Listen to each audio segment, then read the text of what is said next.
Welcome, everyone. I'm Katherine Jelinek with the Skinny Platform, and today I am thrilled to be doing a sit down with Scott Peterson, the founder and principal of Carver Peterson Consulting. Welcome, Scott.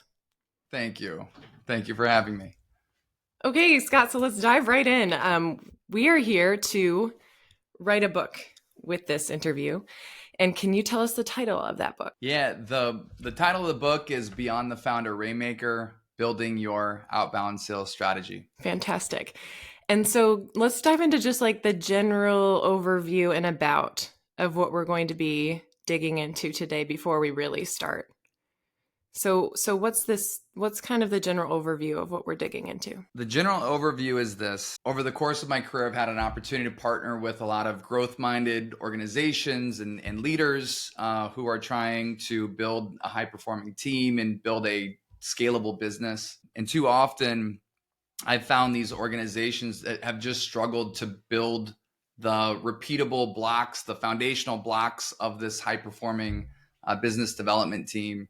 So I've taken pieces and broken them down with strategy, with process, with structure, and have developed frameworks that have been really impactful in terms of like customizing the those components of the business in a way that's on brand and authentic, that they can really understand and ultimately own and execute. So that's the reason that I'm creating this book, is to help these growth-minded leaders, build their sales engine in a very repeatable way. Amazing. And this ties deeply into like the Pareto principle, which I know we'll dig into more. And a phrase of yours that I love that you use, that you picked up from the movie The Patriot, of aim small, miss small. And that, with the Pareto principle and what you've identified with all the clients you've worked with, that it's just a small portion of all of our clients that are usually the bigger chunk of our revenue. Correct. Yeah, the majority of the clients that I work with, I get the opportunity to start examining their businesses and their historical clientele and revenue. And, what I found over and over again is that it is a small percentage of clients that are driving a large percentage of revenue. That 80-20 rule applies more often than not. And where things get really interesting to me is when you start laying their time and distribution of time over the top of that revenue distribution.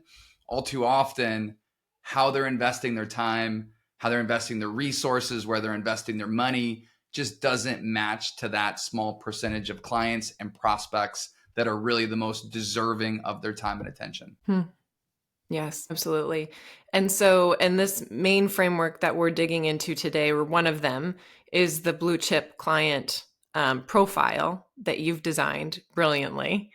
And that is the way of being able to help your clients focus on that 20%. Yes? Yeah, the blue chip client profile is foundational to my work. It originated from my time as a seller where, quite frankly, I was, young, inexperienced, and responsible for building a division that didn't exist in that local market, but was successful elsewhere. By way of positioning, we were the most expensive. The reality was, in my local market, we weren't the best. In fact, we weren't even anywhere near the best. We were a startup. And so I had to figure out pretty quickly where to spend my time and how to spend my time, because I had a finite number of companies to call on. And I was underperforming and running out of time to become successful. And so, eventually I developed this criteria to help me pre-qualify and ensure that I was investing my most amount of time and focus and energy on clients and prospects that were going to yield these results, these impactful results that would help me save my job, one, and then ultimately to perform well beyond that. Amazing. And I know we're going to dig into that origin story of the blue chip client profile even further. But let's dovetail into that background of yours that you're just beginning to share a window into. So you've taken your history of working, I know, with Aerotech and the things you learned at the different locations and leadership roles you had within that company, and really brilliantly woven that into now Carver Peterson. But guide us through your professional history and your story. Yeah. And, this has always been such an important place to start. And, I think understanding people's story matters. And, I've always found real significance in the ability to share my story. I think the personal backdrop speaks to a lot of the character and the type of relation that I have with clients. And then I think my experience at Aerotech in so many ways set up exactly the work that I do now. So I grew up in Oregon, born and raised in a small town of Corvallis, Oregon. I ended up going to school at Oregon State University. My sales career began early. I grew up playing sports. Basketball was one of my favorite sports. I was undersized. I wasn't a, great basketball player by any means, but my sophomore year at Oregon State, a kid got hurt and another kid quit. And I found out about this, and I got access to the coach's home phone number, and I started leaving voice messages letting him know that I was local, capable, interested, and believe it or not, he ended up calling me back eventually, and he gave me an opportunity to walk on to the team. I practiced, I tried out, and I ultimately made the team. He told me I'd never suit up, I'd never play, I'd never travel, I'd never do much of anything. And I ended up playing in a home game against Washington State, and I hit a three. So it was this like unbelievable, Rudy moment as a college student and athlete. And it really set my path for sales. That was the beginning of the sales career and getting the connection and the call back. When I finished school at Oregon State, I ended up moving to Boston. I hadn't been east of Colorado. I was a small town kid. Most people at Oregon State moved to Portland. I really wanted a bigger opportunity, a bigger market, leave what was familiar and comfortable. I started working for what I thought was my starter job at the time. I had friends that had worked for Aerotech locally, and I interviewed in Boston. And there were a couple interesting things. The guy that hired me got fired before I got there. They brought in a new leader to clean house. I was the last one in a lot of ways anticipating to be the first one out. My first week, that new boss told me to keep my car packed because I literally had my clothes in the car as I had driven across the country. And then just a couple weeks into my career was September 11th of 2001. So a really interesting time and interesting, maybe is not the right choice of words, but it was a very dynamic time in our country's history. And to be a young professional in a new place that was going through so much change was just, kind of a scary thing. And thankfully, that leader saw something in me as a young employee. And I ended up getting an opportunity to be one of the few that was responsible for helping to build Boston. That leader that I worked for, his name is Bert Baptiste, was one of the most special, unique, talented, driven individuals that I've ever known. He is one in a million and ended up having his own amazing, successful career with Aerotech and ultimately tragically passed away way too early in life. But I got the opportunity to work directly under him for 7 years in Boston. Those 7 years were formative. I got asked to start this division that didn't exist there and got to play an important role in obviously building it. And the lessons learned, where we were the most expensive but not the best, I couldn't overpromise. I couldn't overdeliver. As I was trying to build my team of people to join me in this effort, I couldn't oversell the opportunity to them. I had to really learn, and I'm thankful for a boss and mentor like Bert, the value of the struggle, the value of the experience, the value of the education that went into developing the territory and building a team, and the delayed gratification. And, all those lessons just proved to be really impactful. So those 7 years in Boston were incredible. And as a sports fan, there were a lot of championships during that time, which made Boston just a very fun place to be and live. And I'm so grateful for that time.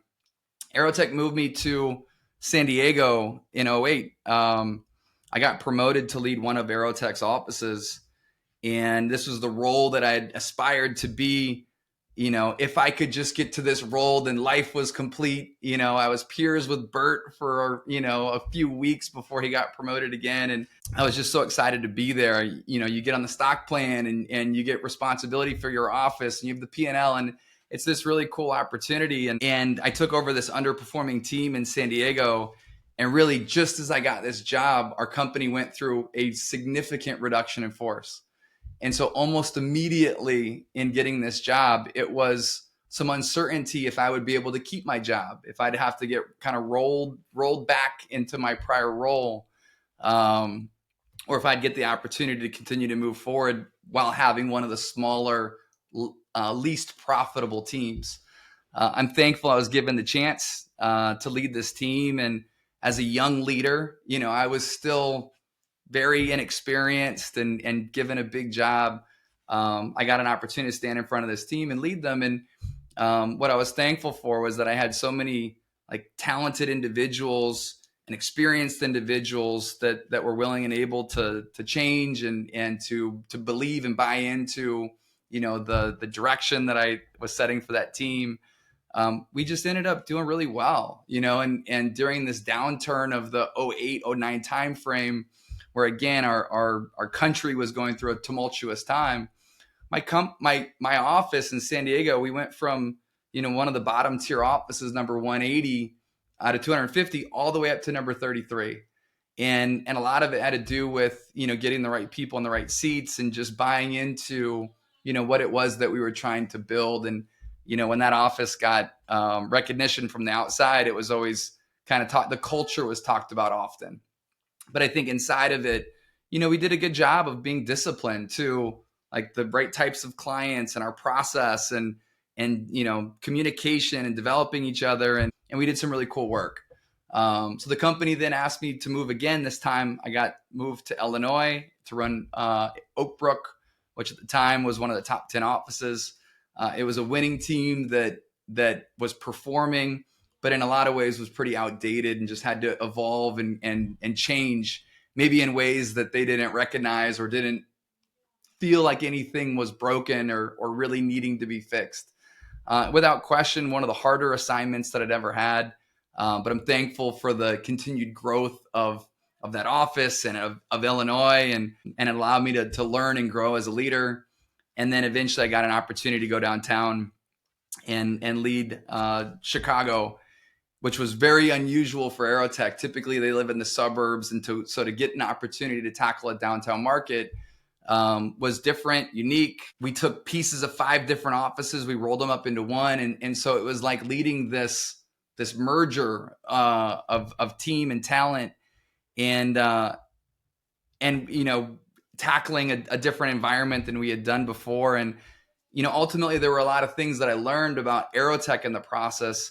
One, the organization was just obviously built to scale. It grew from 2 original founders in a basement in the 80s to an international multi-billion-dollar company while still private. Aerotech ran on the Rockefeller habits. We never talked about it, but we as an organization had clear vision, mission, values, organizational goals and strategies. Every vertical division had a really clear ideal client profile. We had a process for everything. Everyone knew their number and where the handoffs took place. It was extremely disciplined.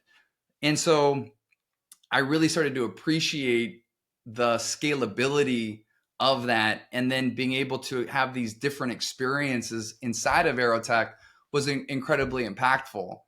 Getting to build one in Boston from the ground up, turning an underperforming office around in San Diego, evolving a winning team into a different style of winning team in Oak Brook, and then getting to lead this merger acquisition environment in Chicago, all with growth and success and leaving it better than where I found it. And so I was incredibly appreciative and grateful for those experiences. Grateful for the people that invested in me and believed in me and mentored and guided me throughout that process, and ultimately felt very well equipped to go out on my own and start my own individual practice in 2014. It wasn't that simple though. When I left, and part of the reason why I left, I ended up meeting my wife at work.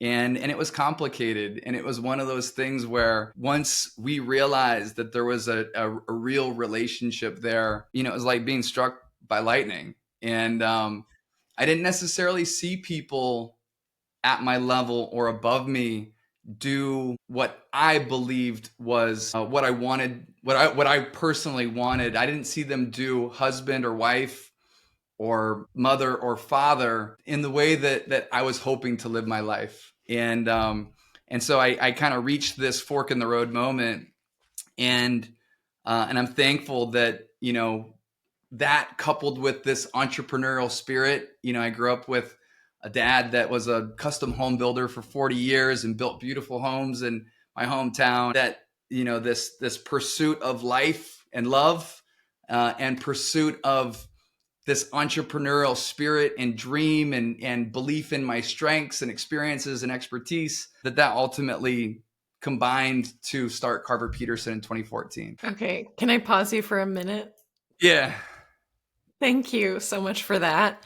And I absolutely love the part you just shared, giving us a deeper glimpse into you as a human.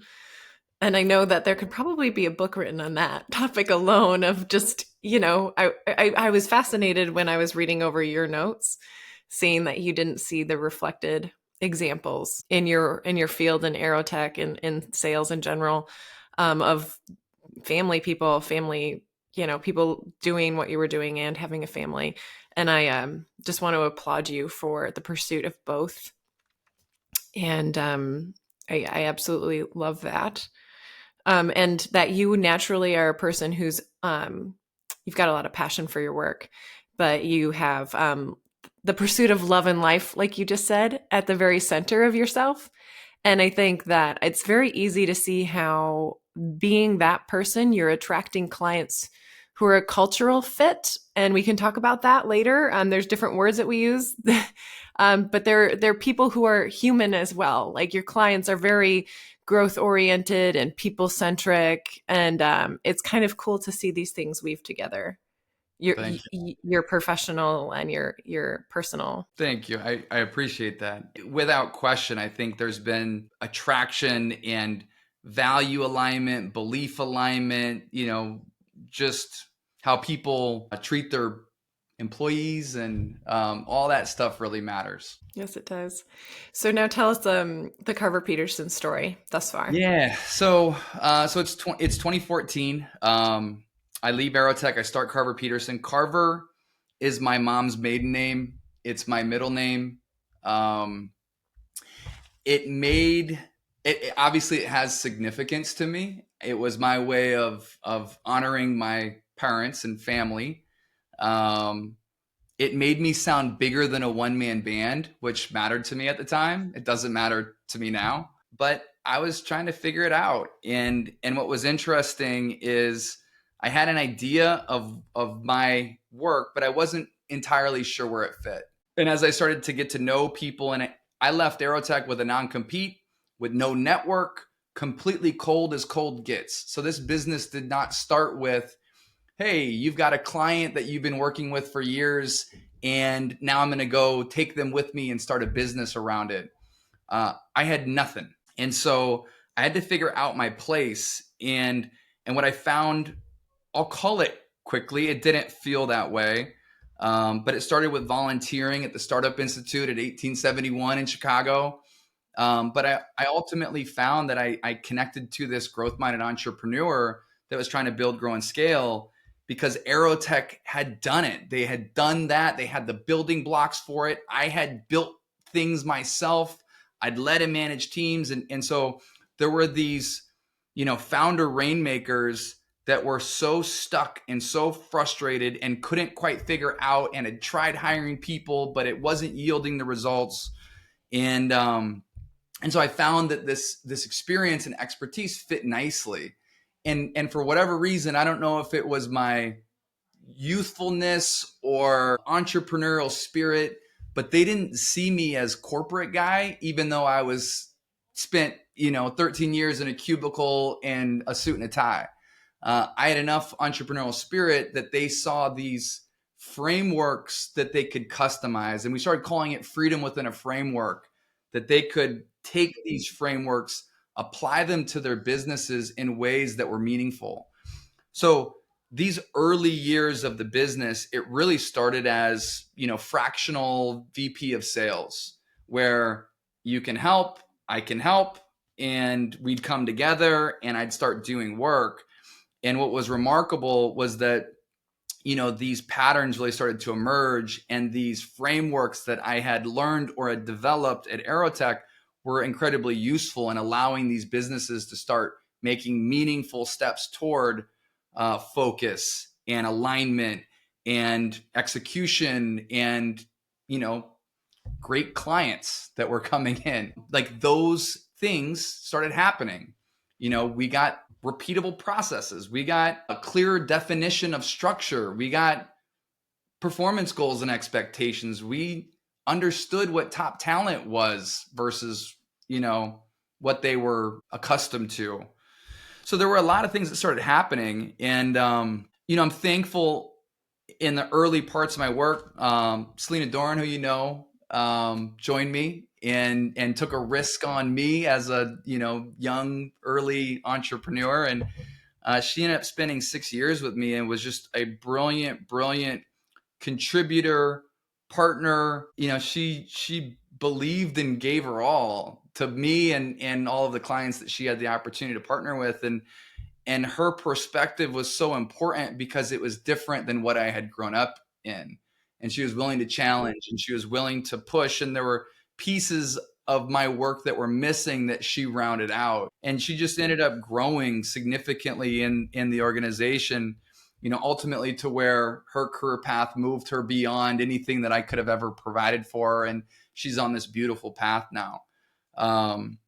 So she played an early role in this. And then I brought on a partner, Tim Shum, who, he joined me, and our collective efforts, we realized quickly that we had something pretty special and that we could win more clients, but maybe we weren't yet repeatable and scalable ourselves, right? And ultimately found that our paths and our interests and our visions were different. And so, ultimately it made sense for Tim to split off and start his own recruiting practice called Lucas James that's been unbelievable. So I've had these experiences, and kind of all inside of it, my ideal client profile started getting tighter and tighter and tighter. I found, I found B2B services as the best fit. And then it was B2B technical services. And then it was B2B technical services that sell complex, custom, high dollar offerings where the salesperson really matters. And in fact, they're the difference maker in the win or loss. And not only the win or loss, but the size of the deal inside of that win. And wanting their salespeople to sell like experts, and all of that really wrapped around and packaged around, these leaders that are open and vulnerable and willing and able to change and improve and do the work, show up and invest in the work. And so this ideal client profile got tighter and tighter. And in 2018 is where things really locked in, where it was like this methodology that I'd been learning, these patterns that I had been seeing over these years became more clear. And eventually it was clear how we could develop a refined sales strategy that had ideal client profile and the key stakeholders inside of that, and how to get value messaging like really tight and tailored to those individuals, right? We were able to take process and define what good looks like at each incremental step. So we had a blue chip prospect list, and we had communication cadence and assets that were tied to those individuals, and a qualification and discovery and proposal that were done in a repeatable way that others could perform, not just that founder rainmaker, right? So we were developing this process that was effective and repeatable, and then eventually getting to that optimal structure, like what makes sense, and how do we design this the right way so that we've got the ability to really maximize time and energy and effort, and continue to build and grow and scale the organization. So all that work became like much more clear in 2018. And then these last, 6 years, it's just been about refining it, making it better, tightening it all up, making it more impactful. It's been awesome work. Like it's just been fun and engaging and awesome work. And, I think the thing kind of tying back to some of that, trigger event moment of leaving Aerotech and starting Carver Peterson, all the while over these last 6 years, my wife and I have had 3 kids, Grady's 6, Camden's 4, Mila's 3. We moved from downtown Chicago, where all of my work was in person, face to face with clients, to 100% remote and virtual, starting in 2020. I really haven't seen a client in person since, and the work has become better and more impactful, and being able to engage with these stakeholders through this medium has been awesome. So it's opened this geographic door, and it's allowed me to get even tighter and tighter of these clients that really fit that profile nicely. And I've just had the privilege and opportunity to work with so many dynamic leaders who are doing great things. And I feel extremely blessed and fortunate, and proud of where we are as a family and where the business is overall. Thank you for that. And I just want to thank you for weaving in your family and the existence of this whole life that you have. I really appreciate that. And I'm going to just, as a parent of kids who are of a similar age range, 3 and 5, the post-pandemic world is kind of parent positive, isn't it? Given that we can do anything from our computer anywhere almost at this point, which is, I'm grateful. And it sounds like for you too, the business has benefited and you've personally benefited. It's awesome. Absolutely. And I want to just highlight something too, that as we've gotten to dig into your content in preparation for this book, you are not an example of like the cobbler's shoes, You're a prime example of someone who really, really wears what you practice. You practice what you teach, and you really wear it and wear it hard. Like you're really constantly refining and thinking about it, and everything about how you communicate about your clients and what you do, you are embodying what you're teaching to others. So it's fascinating to just, to weave in for listeners, if you were even listening to how Scott shares about his ideal client and the people you're serving, Scott. It's just perfect. You're constantly bringing in what now we're going to dive into, the real nuts and bolts of how to get precision around your ideal client and speak to them. But I love that. It's natural to you. It's one of, I'm appreciative that you picked that up. It's one of my guiding principles is practice what you teach. In my early years of the business, that was always my biggest fear, was like, if it was a theory and not an application, for a client to say, well, then can you show me yours? And if I didn't have that, I wasn't comfortable teaching it. And so, I really have made it a point. And I think one of the reasons why my clients work with me is because, yes, I'm teaching about sales, right? We're developing this high performing sales team, but I'm also the seller, right? I'm the one that's moving them through the sales process and running the qualification and running the discovery when they're making the decision to work with me. And so more often than not, the reason why they say, yeah, we want to do this work, is because they felt real value and a connection to their real pains and real problems and where they're trying to take their business. Like they felt that, they experienced that through the sales process, and they want their team to sell in a similar fashion. So thank you very much for pointing that out. It's so cool. You're a real natural reflection of the work, and it's a part of how it is sold, is getting to see you and seeing what you're doing and saying, I want some of that. That's exactly how it should feel. And I love too, because I've watched some of your videos and the course that you teach on this material, and how when you're sharing your examples of a blue chip client profile, your key stakeholders, your value messaging, it's so natural. It's not weird to see that you are like speaking directly to the people who are listening and saying, "Oh, look at this is exactly you." you know? But it's so perfect. It's so seamless. It brings them in further in a way, and it's so it's almost like how you pull back the kimono and show them what's going on and in how you work. It just comes off. It brings them in closer. It comes off so naturally. Whereas I've seen it done with others where it did not. You're welcome.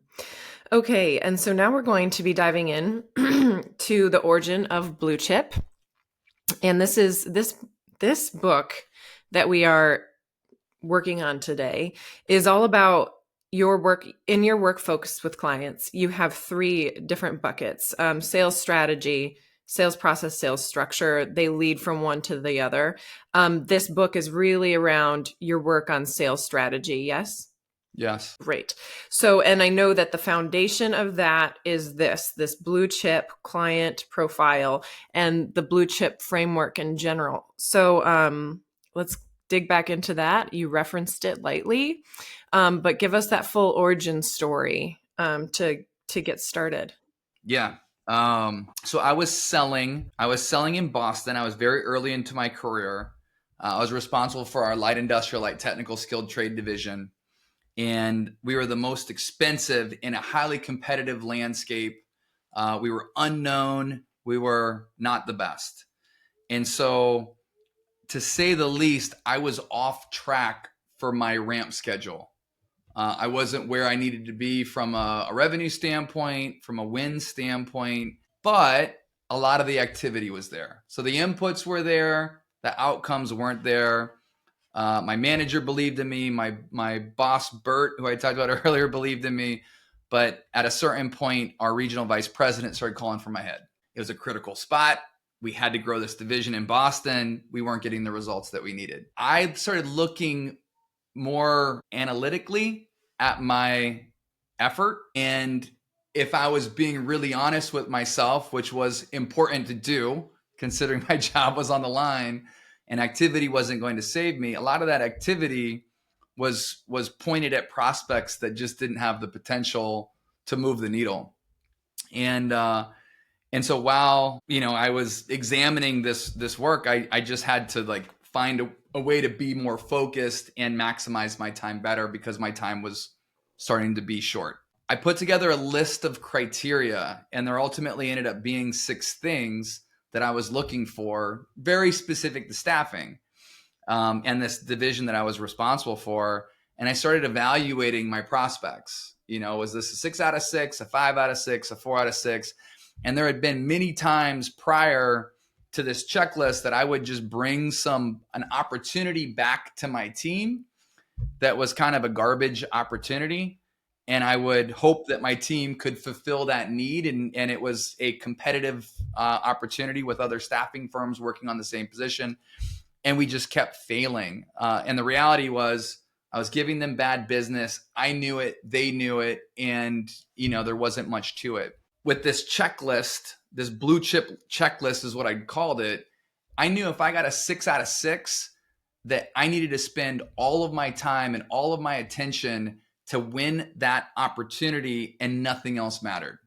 And so there were a handful of those prospects in my territory, and I knew it.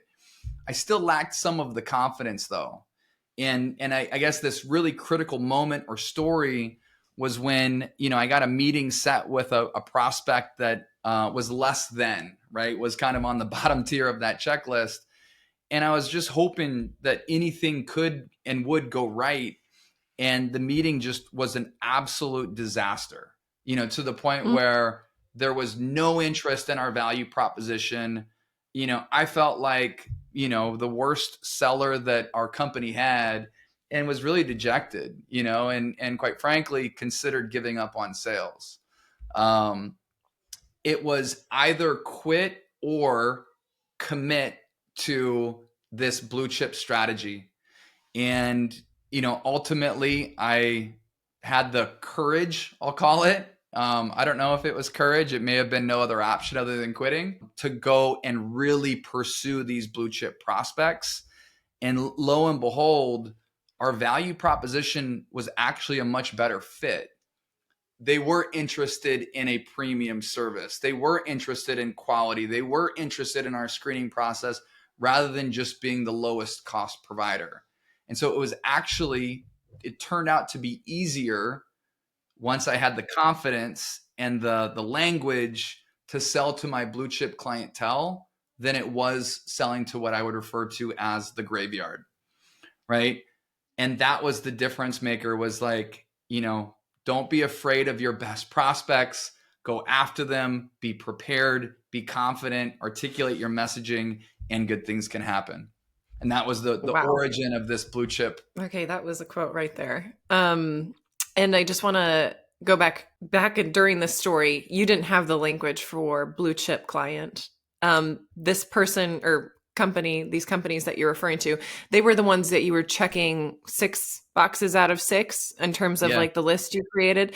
And Yeah. what was it always 6 or was it like 5 out of 6? What was kind of the So that was really interesting. So as I started bringing in opportunities that were checking more of the boxes, there were opportunities that were on that 4 out of 6 or even 3 out of 6. But what I was able to do was I was able to go back to my team and say, okay, guys, my checklist, our checklist, here's where they match up. This, and this. Where they're missing is on these. And how do we feel about it? Knowing that maybe their hourly rate for this position is less and the, duration of the assignment is shorter, but the skill set's right in our wheelhouse. The location is there. The managers treat their employees well. And there's a volume opportunity for us behind this at a rate that gives us a chance to really perform, and so the team would be like, let's do this. And so there was much more buy-in, there was much more ownership, there was more commitment to opportunities that weren't perfect because of the framework, because of the transparency, because of our ability to communicate really consistently and compare the opportunities that we had in front of us. And so this is something that you lived and now is carried forward for your clients and how you use the blue chip client profile and the framework, but it allows that clarity and that communication, like you just said, around who you're dealing with. Like your team was able to know the different buckets that this client didn't fulfill and either to choose to handle it and to know what they were going into. And that discussion was right there up front with you. So that's fantastic about how this creates that transparency and that understanding of what they're getting into and the alignment, which is obviously a huge part of your work. Yeah. Yeah. The sales and delivery alignment has been a huge part of my career. And I think that's part of the reason why I've enjoyed selling services so much, right? Is that there typically is sales and delivery, and those two arms need to be connected, and communication has to be clear. There has to be tight handoffs. There has to be a lot of things right to make that right. Wonderful. Awesome. So my question is, now that we can start getting into your blue chip client profile, and feel free to, whenever you feel like it's the right time, to give us a screen that I know you have to kind of show that to viewers. But I want to know how, Scott, did you actually turn a 6-point checklist into this incredible, simple yet profound graph, this framework? And where'd you come up with the name blue chip client? So when I started Carver Peterson, I needed a way to take that 6-point checklist and apply it universally to different businesses, different industries. And I've always loved frameworks, and I've always loved simple frameworks. And so, the 2x2 framework is something that, I think I was made familiar by way of, if you're familiar with Kim Blanchard's situational leadership model. He's got a really simple little 2x2 that I just loved, and I taught often from a management standpoint at Aerotech. And so I've always loved the 2x2s. And, when I was thinking about this ideal client, the things that really jumped out to me were, are they meeting your financial expectations, and are they aligned culturally? And if I could get those two things, working together, there was a lot of clarity that could come out of that exercise. And so, that was really the origin of that blue chip profile, right? So, and as I started naming the boxes, and actually, let me grab this, and shoot, I'm gonna need a minute. Take a minute. While you do that, I'm just going to go back up to something I wanted to weave in that I've read in one of your blogs. I believe it was from one of your blogs. And it's about kind of summarizing your professional experience, that I was able to thread the needle between corporate guy and entrepreneurial guy. And I know you kind of mentioned that when you started out volunteering at the Startup Institute. But I just loved that. I thought that was, you do that naturally. And that's a kind of the world you live in now, working with clients that are a little bit of both. That's cool. I like that. All right. I've got it right here. So where do you want to go there, or do you want to? Yeah. Take us to the framework. Let's see it. Okay. Can you see that whole graph? Yes, I can. It's there in view? It is. Okay. So this is the blue chip profile. And, again, when I started Carver Peterson, I needed something that was a bit more universal than my 6-point staffing checklist, right? And so when I was thinking about how to communicate this strategy, precision and focus around who to pursue, where to invest time in with our best clients, I started thinking about, on the vertical axis, are they meeting your financial expectations or not? Obviously, that is a very important one. And then, and much easier to define, right? So for a lot of clients that I get an opportunity to partner with, it could be as clear as, X dollars in revenue per year, the profitability or customer lifetime value or the initial purchase price. There's different ways that we can define it, but it's much more black and white. And then cultural alignment, there's just a ton to unpack there, right? Like there is so much to unpack. And, when I think about a client that's aligned culturally, I think of a lot of things. One, is this someone that's going to stay with me? Are they going to grow with me? Are they going to recommend me? Are they going to refer me? Do we enjoy working with them and have value in working with them, and vice versa? Do they enjoy working with us? Do they get value in working with us? And so there's a lot there.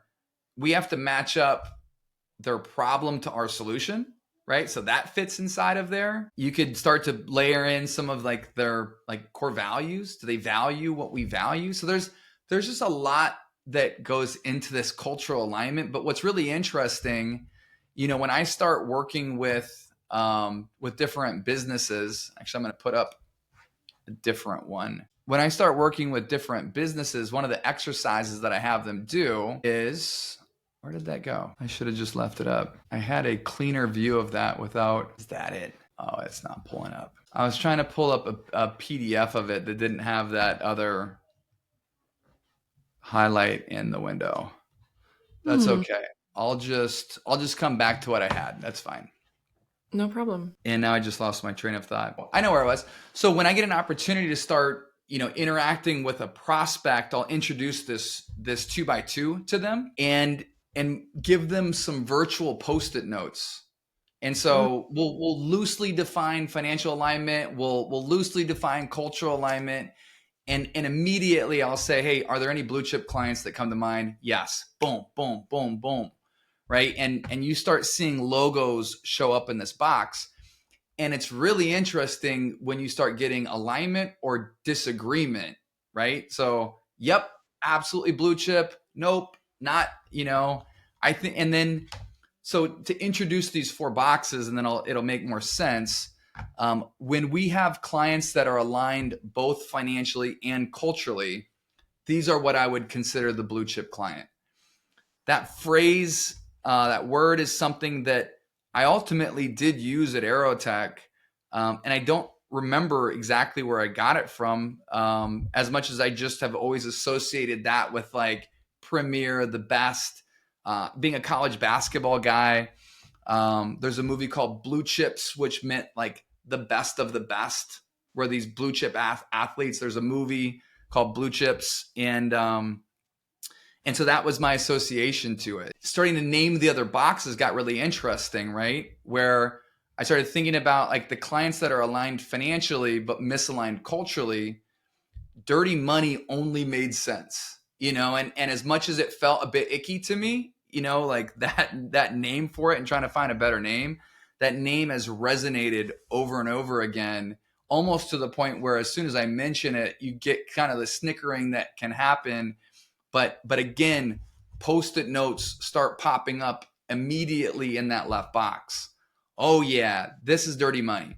What's interesting is when I've seen several clients where their biggest client, so my client's biggest client is in that dirty money box, or their top, several clients are in that dirty money box. And it's really interesting because, people talk about values and things, but this is the litmus test for your core values, is when you've got a client that you're putting above all else. And in some of these businesses, they feel like they have to, if they let them go or lost this business, they might have to lay off employees or whatever the case. And so they've kind of been held hostage to some of these dirty money, or clients or have allowed those situations to take place. Okay, wait a second. I want to highlight that.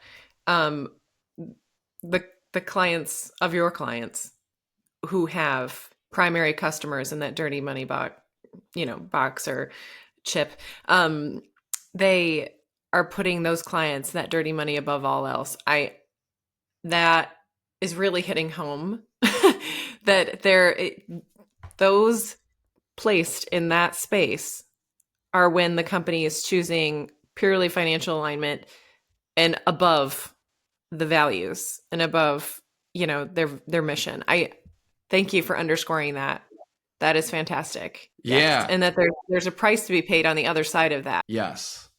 So it's interesting, when we can start to get these defined, and I know I'm kind of introducing boxes and talking about each one at the same time, but with blue chip, if we can find blue chip prospects, like we just want to invest our time there. Once they become clients, like these are the most important clients to retain and grow, right? We need to invest our most precious time and resources and financial investments into those types of clients and prospects.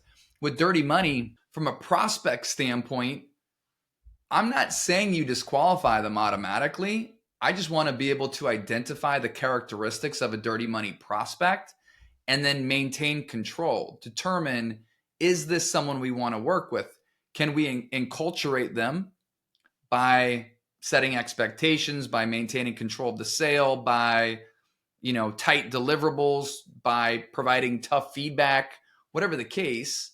But we make the decision if we want to proceed or not. And then if they're clients, can we enculturate them? Do we, need to make some really tough decisions? Do we get to a certain point where we're better off without dirty money clients? And I've seen clients of mine ultimately do that. Move beyond dirty money clients for what they believe is best for their business. And as tough of a decision as that is, that's one of the best and most important decisions they could make, for their team and their future. But I know it's tricky. Yes. And so you're encouraging to it's not that you can't ever place a logo there, but make that decision eyes wide open. Is there more you can do about it to kind of scoot it a little bit more towards the blue chip side of things? Or are you just going to have to know what you're dealing with here? Yes. And there may be times where you're more willing to take on a dirty money client than others, right? So there have been times, and I gave you the example earlier where, hey, and I'll go back to my old checklist. Hey, this is a 4 out of 6, or maybe this is even a 3 out of 6. Do we want to take this thing on? And what's the risk and reward of it? And ultimately, there have been times in Carver Peterson that I've taken on dirty money clients, and my team, when at the times that I've had teams, we're all aware. We're making this decision collectively. I'm not, as the seller, closing the deal and then throwing it over the wall to delivery to, take that bag and run with it. And that's the thing that I'm trying to avoid, because you see that in a lot of environments. Mm-hmm. So I'll get into the other boxes. To go bottom right now is make it count. And this is, again, another name that I've wrestled with, but it really found its home. These are clients that are, or prospects that are aligned culturally. So everything kind of fits, value alignments there, the problem that they're looking to solve, but they're just not meeting your financial expectations. How many times? Well, it is countless times. And I've been in the same camp where, hey, this opportunity looks great. There's a ton of opportunity there beyond this initial engagement. We're going to land and expand. And then it never expands, right? It just sits there occupying precious time, precious resources. There's this opportunity cost that comes along with it. Because they're not meeting your financial targets, winning too many make it count clients can just erode profit margin like crazy. We've run out of bandwidth. We now need to hire more people to deliver on more work. We're cutting into our profitability. Like, if you think about like the creative agency model, this is probably the death by 1,000 cuts that have cost many agencies their practice over the years, right? So the reason why I call it make it count is because we as an organization need to figure out how to make this opportunity count. Can we grow it? Can we build off of it for referrals or a case study or testimonial that allows us to further entrench into a particular geography or market? Do they have a network of other people that better align to Blue Chip? Could we take our new employees and help onboard or train them through some of our make it count? Like, how do we make this opportunity count? So that's that box. And then the final box is that bottom left. And these are the clients and prospects that are misaligned financially and culturally. The reason I call it the graveyard is because this is where businesses and salespeople go to die. If we're winning business here, if we're pursuing business here, in my origin story, like, this is what almost killed me and cost me my career in sales, was by selling and, quite frankly, getting rejected by the graveyard. It's a mismatch. It's a misfit. And it's a waste of time and energy. The reality is, most of my clients and prospects who I get an opportunity to visit with, when I put this 2x2 on the board, there's Post-it notes landing in each box. And there are, kind of those like realization, the realization is there that, like, oh man, we do have clients that are in the red and they're a pain in the ass. Mm-hmm. These put your brand at risk. They put your financial well-being at risk. They put your employees at risk. I've seen organizations where they have turnover because they don't like the clients that they're responsible for supporting. And so this model is really interesting because it's applicable to prospecting. It's applicable to, so when I say prospecting, I mean like that true hunting business development strategy, right? So we can get really centered, really tight around Blue Chip. It applies to marketing, right? Can we ensure that our marketing efforts are very Blue Chip centric, right? So we understand these, unique characteristics. And then we can also apply this to account management, so taking all of your active clients and even former clients to help really drive the point. But how do we prioritize or plot those clients? And then how do we ensure that we're investing the right time and resources with our best clients?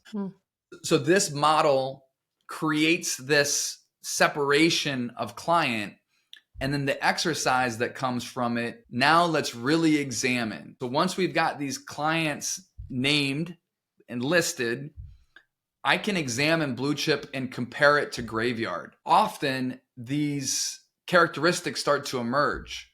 There's different demographics. They're bigger or smaller. They're private or public. They're, in this geography or that, or this industry or that. They've got department sizes of X. There's all these different characteristics that emerge. And maybe it's not exclusive, but you see these groupings that come out of it. And so it brings this precision. And you'd mentioned Aim Small, Miss Small, The Patriot earlier. The explanation of that by Mel Gibson to his son during the movie, the redcoats have taken his kid hostage and he's teaching his like 5-year-old son how to shoot a gun. He's saying, aim for their gold button on their jacket. So if you miss the button, you still hit your target. And that's exactly what we're trying to do here is we want to get so precise on that blue chip client profile that if we miss, we don't miss badly. We miss into dirty money or make it count, but we're virtually eliminating the graveyard rather than just having a more generic aim that leads to opportunities really scattershot across that 2x2. Right. The precision is what I'm looking for more than anything else. And that precision drills companies deeper into that 20% from the Pareto principle of the 20%, that smaller percentage of clients who are really driving the business. And what you're really doing here for people is providing them the focus and alignment to really get into that 20% and expand it. Focus on it and make it bigger. Yeah, and the one thing that I didn't mention as I was kind of explaining that compare and contrast is, the psychographics emerge from it too. So we've got this cultural alignment, and obviously putting them at one end versus the other is, it's a partner versus a vendor. They value our expertise. They take our recommendations. They, whatever, they treat their employees well. They're a value-driven organization. Like whatever those things are versus, it's their way or the highway. It's, whoever's cheap. Like you see some really common things start to emerge from it. And then you get this well-rounded profile. You get demographics, you get psychographics, you get the investment and what they're investing in, like, are they starting with a certain offering or the full offering? And then what is overlooked all too often, and what has just been such an interesting, I've been using that word a lot today, I'll just call it an important aspect of this blue chip profile, is the trigger event. And the trigger event is the timing of all of this. It's what leads to the opportunity. So if we could go back and explore all of our wins, and I would recommend starting at blue chip, but like, what was their trigger event that caused them to be ready? The analogy that I've given is kind of a goofy one, but as I'd mentioned earlier, my wife and I have 3 kids, and if I was a minivan salesperson, so here's my analogy. If I was a minivan salesperson, the trigger event for me showing up at my prospect's door with the right advertising and messaging isn't baby number 3, right? It's not the baby number 3. It's a positive pregnancy test of baby number 3, right? And having experienced that, like, I wasn't thinking about a minivan on kid 1 or kid 2, but as soon as we're now putting 3 car seats in our car, it's like, I need to consider these other things.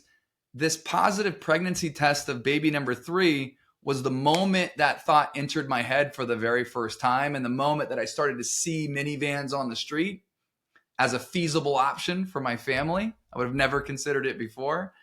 And how, as the seller, can you identify a very private thing, right? And maybe you can or maybe you can't, but we definitely don't want to wait until the baby's here because the car's already been purchased, right? For the record, my wife and I didn't buy a minivan. We did buy a big 3-row, rig, but the analogy stays the same, right? And Yes. so is it a change in key stakeholder? Is it a change in ownership? Is it winning a new contract? Is it a service level failure from a competitor? What is this trigger event that took place that has them ready to buy or ready to listen, ready to engage? Like those things. So if we can get blue chip client profile, if we can understand who those key stakeholders are inside of it, if we can recognize our unique messaging, right? How we're different, how we're better. And then we can find those prospects and find those people and understand the timing. We can knock on the right door of the right person with the right message at the right time. And that to me is a winning combination that takes thought, preparation. The reality is, how often are we going to get that timing exactly right? We'd be lucky, right, to get it often, but we're in the right place, and we're giving ourselves the highest likelihood to win. Yeah. It's been, I've, like I mentioned already, had the pleasure to watch some of your recordings of your course that you do where you walk clients through this.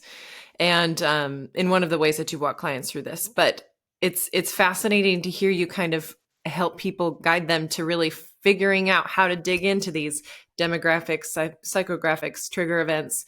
It can feel hard when you're sitting there hearing this information. Oh, that sounds great, but there's all these barriers to really figuring those things out.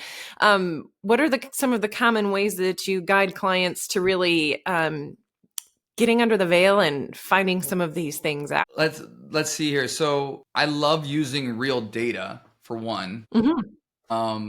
And for the work, the pre-work, whether it's me or them, is analyzing their historical data and really starting by prioritizing the business, power ranking the business from highest revenue on down. And so that's a good starting point. And then starting to look at those unique characteristics of those different clients and bringing as much data as you can. The industry, the segment, the headcount, the revenues, the geography, you name it. And so just being able to compare the top 20%, even versus the bottom 50%, you get these like really impactful comparisons. And so that's a really nice starting point. And then I do believe that, interviewing and speaking to clients just really enriches and adds to this profile. Like I remember as a seller, I started with Aerotech and ended up spending 13 years there. When I started, everyone around me was like, hey, we're the best. We're the best, we're the best, we're the best, we're the best. Meanwhile, we're not the biggest. And in my local market, none of my prospects that I was selling to seemed to think that we were the best because they wouldn't give me an opportunity. And so I'm like, are we? Are we really the best? And so I had to sell other people's stories before I could sell my own, other success stories before I could sell my own, which I think is a really important thing, especially for founder-led businesses, to be able to package up the stories, the success stories of the business, so that new sellers can sell the story rather than their own individual experience, because it's new there. I digress. But actually speaking to my clients, once I had established some clients and hearing them say how we were unique, how we were different, how we were better, was really impactful to me and my confidence. And it helped entrench, these are our best clients and this is why, right? Like this is where we have our strongest hold, where our value messaging applies best. And it gave me a lot of confidence to really focus my time and attention on similar prospects. Well, that's fascinating. So when you're interviewing your past clients and you hear those high compliments that feel good to get, but then you're also realizing that that package that they're just speaking to you happens to be both your value messaging and an indicator of who they are as your client, that they're likely one of your blue chip clients. Yeah. Yeah. And I think it's incredibly valuable too, to understand, what was their current state prior to working with you, right? Whether it was, a competitor or, they were doing it on their own, like understanding that current state allowed me to look for more prospects who were experiencing similar things, and then to see the value that they got from the work, right? Like that helped me understand what to look for and the right time and the right type of prospect, and just, gave me some tightening, some refinement to that ideal client profile. Excellent. So can we dig in now to an example from one of your clients? And you can pick right now who you want to highlight, and or Carver Peterson itself, but to see how this process of digging in and creating this 2x2 and the blue chip client profile and mapping out who falls into each bucket, how did they use this? How did it turn out for them? Yeah. Yeah, I think we'll start with Solid Digital. I think that would be a good example for us. And so Solid Digital is a B2B digital marketing firm, and they build beautiful websites. They had that traditional founder-led sales approach, and the business had grown. It was successful. They were winning awards and were well respected, well known. But they got stuck, and that's a really common thing for B2B services firms. And so after another failed attempt of bringing on a seller, we got an opportunity to do some work together. And the work was really centered around a lot of those things that I had just explained, with that understanding and comparing and contrasting the best clients versus the worst. And ultimately we got the team together and put pen to paper and got really tight and targeted on that ideal client profile, that blue chip profile. What was fun about this Solid Digital team is they brought that character to life, that ideal client profile to life, and they created a mascot for it, and they like illustrated it and ended up sharing that publicly, posted it to their LinkedIn and sent it out to the world of like, here's where we do our best work. I do believe that there's a real law of attraction that comes with that. I think as a prospect, you want to know that you fit perfectly to the organization who is selling you something, right? Can you say it again? Can you tell us what that mascot was and any detail about that? It's just so fun that they did that. Oh, it's okay if you don't have the exact details. They have such a creative team. I could pull it up. Yeah, that's okay. That's so fun that they did that. And I love that it's so natural to posting wasn't a negative, like revealing more was positive. It was the first time I'd had a client do anything publicly. And my reaction to it was, I've never seen anyone do this before.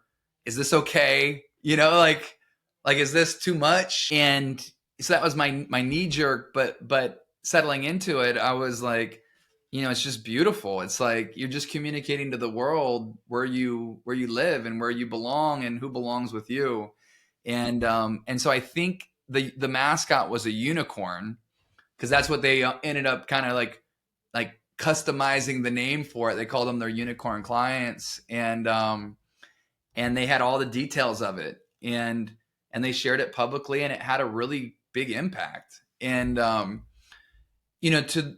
the mention I had said earlier is that the prospect wants to know that you fit.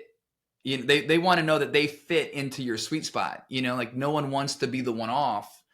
And so, why do we keep our positioning hidden? Why do we keep our ideal client profile hidden? And I can tell you from my own personal experience, the reason, especially early on, why I had such a hard time articulating my blue chip publicly was I was too scared to miss out on an opportunity. Casting the generic wide net allows you seemingly to be attractive to more, but by being generic, you end up attracting less, right? Like, if you become known for what you know as a specialist, as an expert in your space, the more likely prospects are going to come to you and say, I trust you because I know we fit your profile to a T. And I just want to circle back to your origin story even, and the fact that you had nerves about going, to talk to those that met 6 of the 6, right? And that there were less nerves to approach what you now call the graveyard clients. But then those cost everybody more. Even though there might be, it might feel like a shorter threshold because there's less desire and, okay, let's try this one. It was overall a huge loss in terms of the alignment and time and energy and everything and the fit.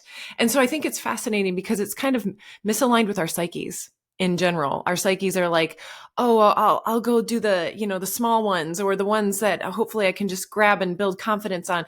But what you're telling us is actually going for what you really want right there first and primarily is the best thing across the board Yeah. for the people on the other side, for your team, for yourself. Wasting any time on building that confidence up with the other buckets is a waste. Yeah, it's funny that last sentence of building your confidence up. That's exactly what I was hoping for. It was exactly what I needed at the time, was a bit of a confidence boost, and it ended up being just the opposite because, I was rejected from the bottom of my list. Where do you go from there? Where do you go from there? And so what was counterintuitive was, at least to me at the time, what was counterintuitive to me at the time was that my messaging, our positioning was better suited for the prospects that I was afraid to pursue. I don't want to be irresponsible and say, yeah, brand new seller who is ill-equipped, under trained or developed to articulate the message or to deliver the process effectively. Like, here's our very best prospect. I would want more hand-holding than that. But yeah, I want them pursuing the right prospects out the gate. We're not cutting our teeth on the graveyard. We're just going to end up in the hole as a result of it. Oh, I think this is just so important to underscore because our nerves and our psyches are misaligned with the truth of what you're sharing, and that it really is like, go for what you want, go for what's best for you, go for what really matches. And it's overall the best thing. The idea of marching our way there and building confidence is, to your story, yeah, that's hugely impactful in a negative way, can have the reverse effect of what's intended. And what you're sharing with Solid and the success that they had of like learning about their unicorn and posting about their unicorn and knowing a little bit more about their story, they didn't even need to deploy as much of an outbound sales strategy because just sharing this and using their blue chip client profile, their unicorn in marketing, like they were able to draw those right folks to them. Yes. Yeah, they, are in a wonderful situation where they do get inbound inquiry. They do awesome work and they have a nice presence. The mistake, is that the word I want to use? The mistake that they were making, and this is not uncommon, is that they were advancing all opportunities. And so now you've got limited bandwidth, limited resources occupied with all prospects aligned or misaligned, so kind of that scatter spray across that 2x2 grid. And then they would advance and in some cases win these misaligned prospects, right? Delivery is now occupied, and our client mix is just kind of a hodgepodge of good business and bad business. Not the recipe for building and growing and scaling in a sustainable way, right? So through this ideal client profile, a couple things happened. One was their marketing efforts got tighter to their ideal client profile. So maybe fewer inbound leads, higher quality. That's a win. The seller, so we were able to establish a repeatable process, moving the Founder Rainmaker out of the early stages and into more important places of the business. This seller was able to come in and effectively qualify and advance or disqualify misaligned, saving precious time and resources, and probably most importantly, not winning graveyard clients, right? And then as a result of all of that, so better prospects coming in, disqualifying misaligned prospects, aligned prospects feeling alignment and fit because we then started to articulate the blue chip profile at the end of that qualification meeting to signal fit. Their closing rate went from 56% to 80%. So just a tremendous win for the organization. Fantastic. Win all around. Win for you, win for them. That's fantastic. That's such a I love that story. And I love that translated overall to, it's easy to see in that story the ease that was created and less effort needed. The more attraction, the law of attraction being deployed with that Yeah. unicorn. That's fantastic. Yeah, the aligned prospects typically move through the funnel better, quicker, higher dollar. To grab some of the additional data points out of it, their average deal size significantly increased. And if you were to interview their delivery team would say life got a whole lot better because we're not dealing with a bunch of pain in the ass clients and working more with clients that we really value and value us. And then there's overall an uptick in culture because everyone is feeling the commitment to their values being reflected in not just the people that they're working with, but the clients they're working with. Yeah, that's fantastic.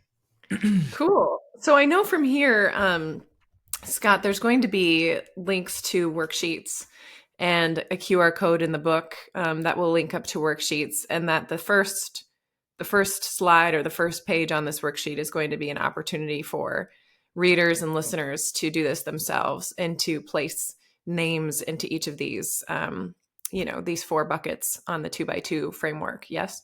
Yes. Awesome. Cool. So this is us wrapping up the section on blue chip, but it leads us right into this next section on key stakeholders within the blue chip prospects. So we'll move into that now. But Scott, before we do, I just want to take us on a short break in between these 2 sections, if that's all right. Cool. All right. One moment. All right. And we're back with Scott Peterson. And now we're going to dive into your key stakeholders strategy and around your blue chip client profile and how to dig into the key stakeholders within that client profile. So lead us into that. Let's see here. So once we've got our blue chip client profile defined, the next step is then to figure out who those key stakeholders are inside of it. And, what I have typically found is that the sales organization has a stakeholder that they would like to start with, in so many ways need to start with. But when you start talking about the traditional business development efforts beyond that founder rainmaker, that it's not starting with that same stakeholder. So for example, a lot of founder-led sales have this network or referrals where they're getting introduced, let's just call it at the C-suite, and the relationship starts there and really works its way through the process and then they win their business. When they're moving to this more traditional sales route, it's often hard for sales and marketing to connect to that same C-suite to start with. And so we're starting with a different stakeholder, but at no point are they getting that key stakeholder or stakeholders back into the sales process, making it virtually impossible to win the deal. So in this work, what I want to do, and I'm a big fan of CEB, Corporate Executive Board, who wrote The Challenger and The Challenger Customer and several other really great books. In The Challenger Customer, in their research, they found that on average in B2B complex sales that there were 5.4 key stakeholders involved in the buying journey. Since 2014, when they published that book, that number has gone up to 6.8 and it's gone up again. Right. And there were a lot of dynamics that came out of it. The reason being, the biggest reason being was in that downturn of like 08, 09, there were so many bad deals that had been signed off on or approved and a lot of finger pointing that was happening inside of organizations that they changed the way that they were buying, and they were now buying in groups and consensus rather than individual stakeholder. So when I was a seller coming up, we had always talked about, who's the key stakeholder. That was the language. Who's the key stakeholder? Who's the key stakeholder? Or the way we really called it was who's the key decision maker, right? So who's the key decision maker? After the challenger customer, the vocabulary changed to who are the key stakeholders. And so what I want to do with my clients early is understand who are all the key stakeholders that are involved in the buying journey. Who do we need to initiate the conversation with? And probably most importantly, who do we need to incorporate in the buying journey? I believe, and I've seen this work time and time again, if we can't get those key stakeholders to agree on the problem, it's virtually impossible to get them to agree on the solution. So bringing them together at those key stages becomes really, really, really important. I'll pause there. Yes. Okay, cool. And I need to help us continue to understand this. I know one of the examples you might weave in this one is Carver Peterson yourself, Sure. and helping us really see how this is put to work. So first, kind of share with us more on re-identify for us your blue chip client.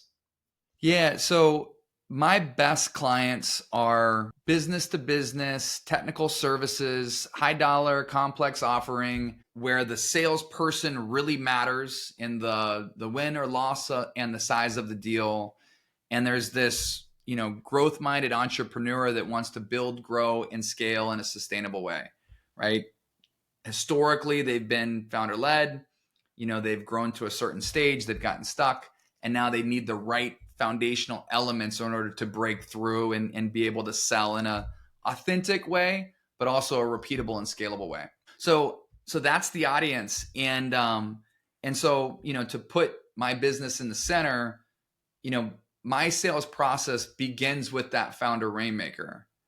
And that founder rainmaker is just a really key person to, initiate the process with. Obviously, it becomes important for me to understand what's that person's job, how do they evaluate their individual performance, like what are those key metrics that they're looking at, what are the problems that they're experiencing, and what are those positive outcomes that they're looking to earn, to gather. And so the reality, though, is that it's not just that individual that's going to say yes to the deal.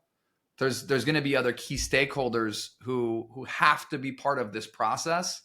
One, to be bought into the solution, but then two, to also articulate some of the pains and the challenges that are keeping them from reaching that desired future state, right? So I want to know all the different stakeholders. So, for me, it becomes really important not only to have that founder stakeholder, but I want the operational leader that's in so many ways charged with the process and the execution of things. It becomes really important to get the sales leader who can often be threatened by some of this work. And if there's no sales leader in place, then, whoever that peak performing salesperson or top performing salesperson is, it becomes really important to have, the marketing person or leader and the person who's responsible for customer success.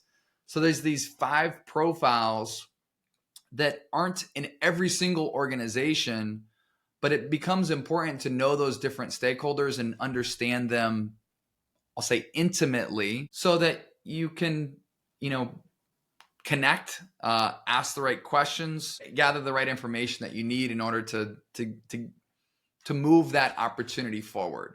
Let's see, the best example that I'm trying to pull for you here is, so let's say that I have a client that was accustomed to selling to that same C-level, founder rainmaker, but they're not, as a traditional seller, able to gain access to that individual frequently. In a lot of cases, they may have to start through a lower level stakeholder. And I would want to make sure that, they're able to connect and run a really impactful meeting, but then be able to articulate value in a way by understanding those additional stakeholders that we could bring them into the process at key stages. Does that make sense? It does. It does. And I think it's interesting that you are identifying that based on who the seller is right now, you initiate with a different, a founder rainmaker initiates with another founder.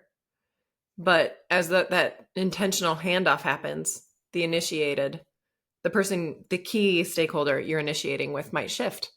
And then the important experience of learning how and when to bring everyone together for that alignment. Yeah. And so let's say that we still want to start the relationship with that C-suite, that becomes really important to us. A traditional seller can get there. We may have a smaller conversion, successful connection rate or conversion rate, but we can still get there. The way that we would do it is by pinpointing the blue chip profile, identifying that C-suite individual inside of that organization, understanding what their 4 Ps are: primary responsibilities, performance measures, problems, and positive outcomes, and then tailoring the messaging, how you're unique, how you're different, specifically to that individual. So this kind of gets us into some of the value messaging work and some of the prospecting and outreach, but we can, through this tailored approach, get really clear, really specific, pique interest, and gain connection with that stakeholder that we would have had historically, even through a traditional seller, right? So I would still recommend that we start there. Every time I would want my traditional seller to start with that C-suite individual. If we work through our cadence and we don't get connection, we'd move on to stakeholder 2 that we believe would be most important to start with, then 3, then 4, then 5, right? So that would give us our best opportunity to start in the right place and still work our way down to where we may have our highest likelihood of connecting. And yes, okay. So what I'm hearing is that you're not necessarily suggesting that the key stakeholder who you initiate with changes, but that as you're handing the reins off to an identified seller on your team, following this process allows you to really stick to this process and with the value messaging, which we'll get into next, of how to really speak to those 4 Ps, the primary responsibilities, the performance measures, the problems, the positive outcomes of that key stakeholder they're reaching out to right now, and really speak to them. And you're saying if you can't open that door, then you keep going down those 5 different buckets of identified key stakeholders. Yeah. So if we could, as an organization, say, this is who in our perfect world we would start with, that's who I want to start with each time. If we don't start with them, we need to make sure that we're able to bring them back at a certain stage. So if I were to get into some of the process conversation now, a qualification meeting is typically that one-to-one conversation with whoever you initiate with, right? Once we've confirmed that this is a blue chip prospect, we have to be able to bring those additional stakeholders into the discovery stage. The only way that we can do that is if we're able to really articulate the value, how we're unique, how we're different, how we're better, and the value of that next stage. But to me, if you don't get that key stakeholder and all of those stakeholders that we know are critical to move the deal forward inside of discovery, our likelihood of winning is going to go down significantly. Okay. And so I'm just going to restate that initial conversation and qualifying each other, really, and identifying fit within each other. Yes, we both want to move forward. And then you're saying that discovery meeting is really where it's so highly important to the overall health of the deal here to have all of those stakeholders together. And something I keep hearing you repeat is that if they can't align on the problem, they can't align on the solution. And it's having that be a big part of your discovery session. Yes. Okay. Yeah, that part is everything to me. Because, when you start working through these different stakeholder personas, through those 4 Ps, you're going to see that they have different responsibilities, right? Different primary responsibilities. They're measured differently, so different performance measures.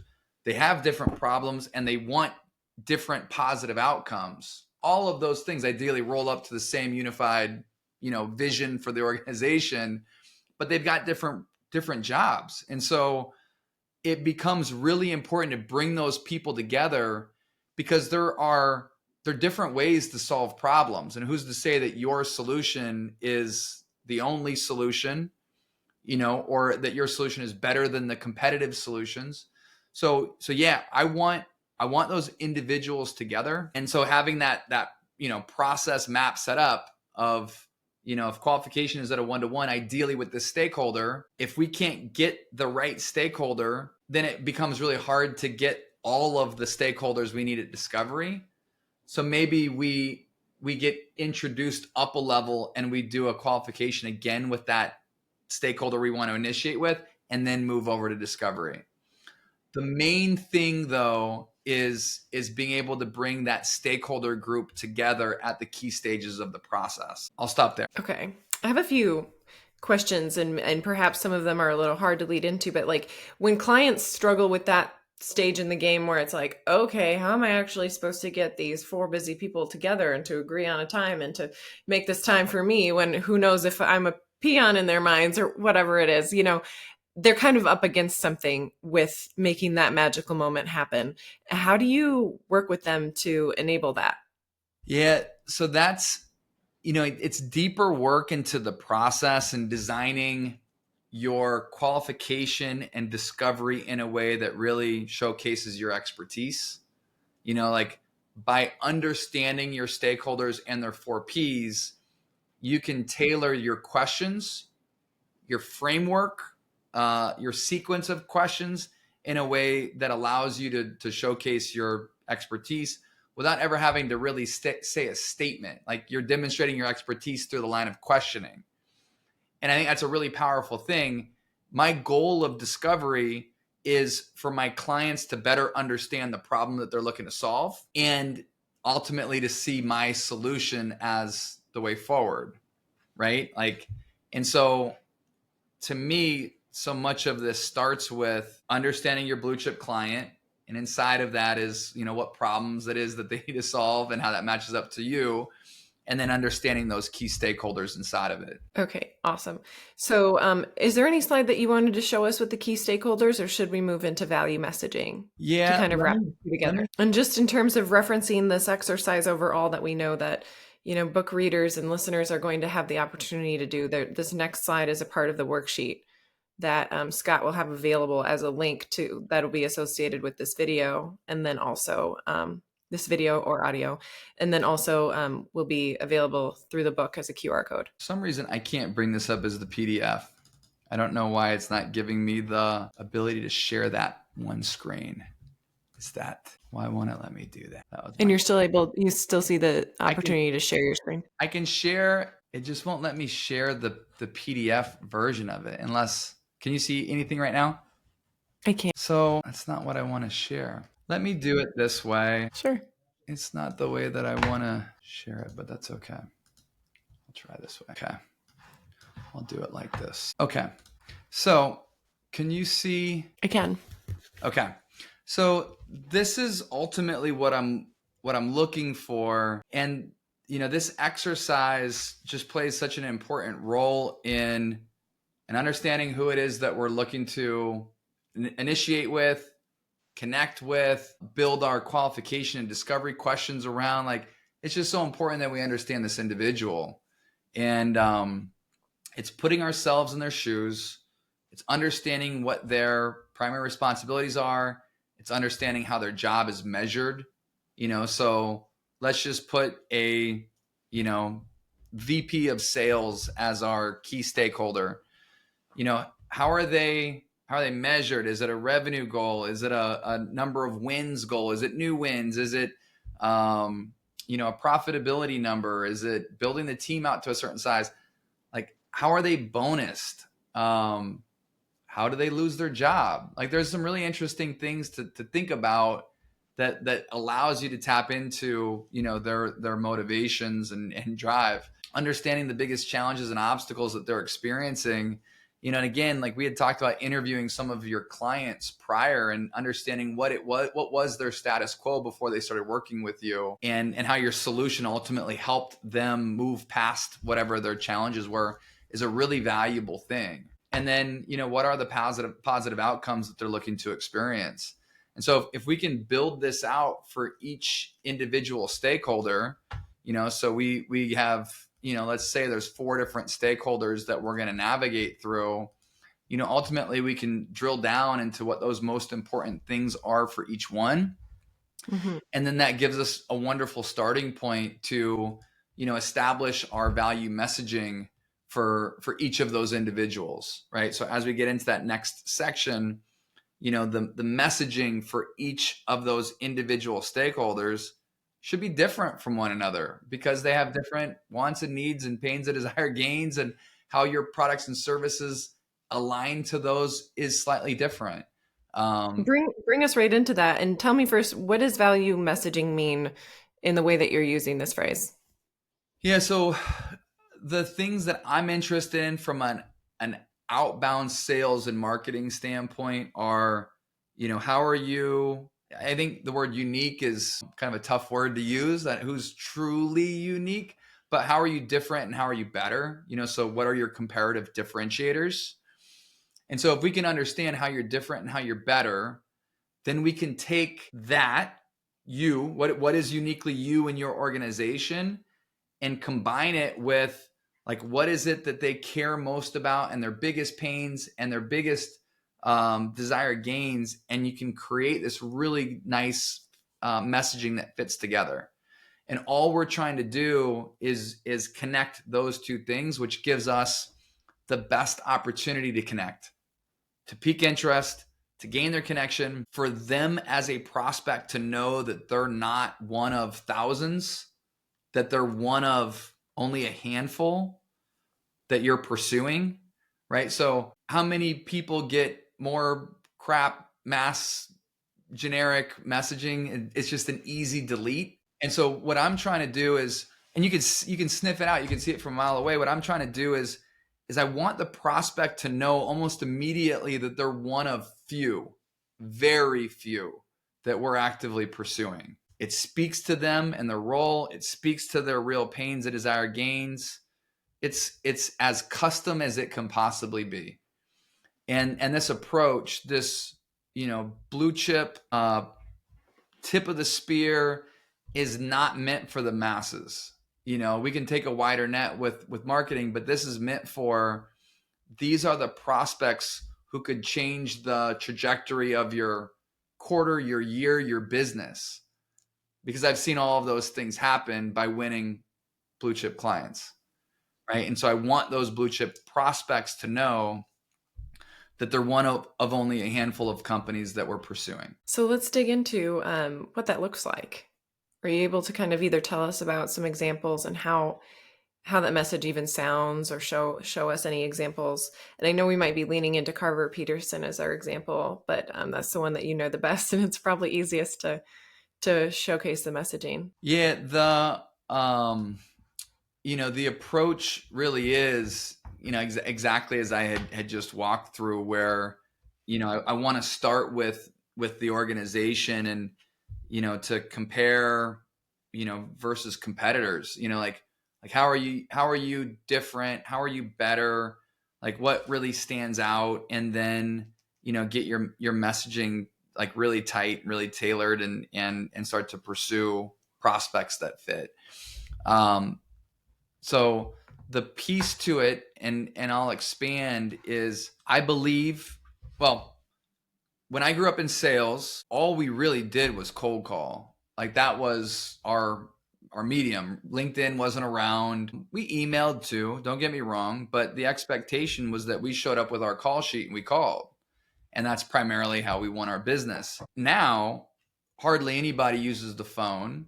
And, where the goal used to be calling to earn a connection, the biggest objection that I see, or concern I see, is, well, what do I do if they answer? So the goal has become the obstacle, which is like wild, when you start to think about the role of a salesperson. I digress. So ultimately, once we've got this value messaging crafted, tailored for each of those individual stakeholders, we would work our way through from top to bottom those stakeholders that we want to initiate with, from first to second to third on down. And my belief is it takes a three-pronged approach to really pique interest and gain connection. I had just mentioned that we all get those mass emails. It's easy to delete, never to be seen or heard from again, right? Sometimes you get email too, hey, not sure if you saw this, bumping it up to the top of your the list, blah, blah, blah. But all those are crap. And The only time that those emails get a second look is when it's accompanied by a LinkedIn message, or there's a phone call that's followed up, all telling a similar story that's part of a bigger dialogue, without, all of it really tailored at what I care most about as the prospect. And so that's the way that we've ultimately designed this value messaging and outreach, is to speak specifically to the individual, and to show up to that individual in a way that's direct and valuable, and part of a larger dialogue that's solving problems that, one, your expertise lends to, and two, is really relevant and timely for them. Something I'm noticing is that expertise and how this entire process of beginning to message the key stakeholders and beginning that connection and demonstrating expertise, that expertise actually is really a stand-in for demonstrating our natural fit. Like the naturalness of how I, the seller, understand, know, and have a solution for what I'm already hearing and seeing and observing that your likely problem is. So that expertise that you keep referencing is really what should naturally be there with a blue chip client profile, like the ones that you're pursuing that are really blue chip. Yeah. Yeah. Yeah. It should everything should fit. Everything should fit. Right. So you've done such a good job profiling and then identifying and selecting prospects, or marketing to prospects, that in the perfect world, they see you as an expert from the jump. So in the perfect world, your pipeline is filled with referrals and inbound leads that see you as expert and want to start the conversation because they've experienced their trigger event. They come to you. From an outbound standpoint, you've demonstrated the precision and expertise, and they've experienced a trigger event that yields them in a position to speak, and they're seeing you as expert from the jump, right? So that's exactly where I want us to be. And you can obviously hear why my blue chip profile is custom, high dollar, certain technical service like that. That's what they are looking for. They're looking to be positioned as experts from the jump, just as I am when I'm selling to my prospects. So the one thing that I can show here, I'll pull this up on the screen, is this value proposition builder. And so very similar to what I had shown earlier with that key stakeholder grid, is now we're taking that good hard look internally. What are our products and services? How are they different and better than the competition? I think that's a really important part of this equation. And then recognizing how your products and services actually relieve pains and problems. And those could be split into the functional pains that they're experiencing, plus the emotional pains. So just like really speaking to those different aspects that are, for lack of a better expression, like keeping these stakeholders up at night. For a lot of the prospects that I get an opportunity to work with, like a functional pain is that their sales teams are just wasting time and energy selling to misaligned prospects. And so we're able to relieve that pain by giving them more precision and focus in how they're selling and marketing their services.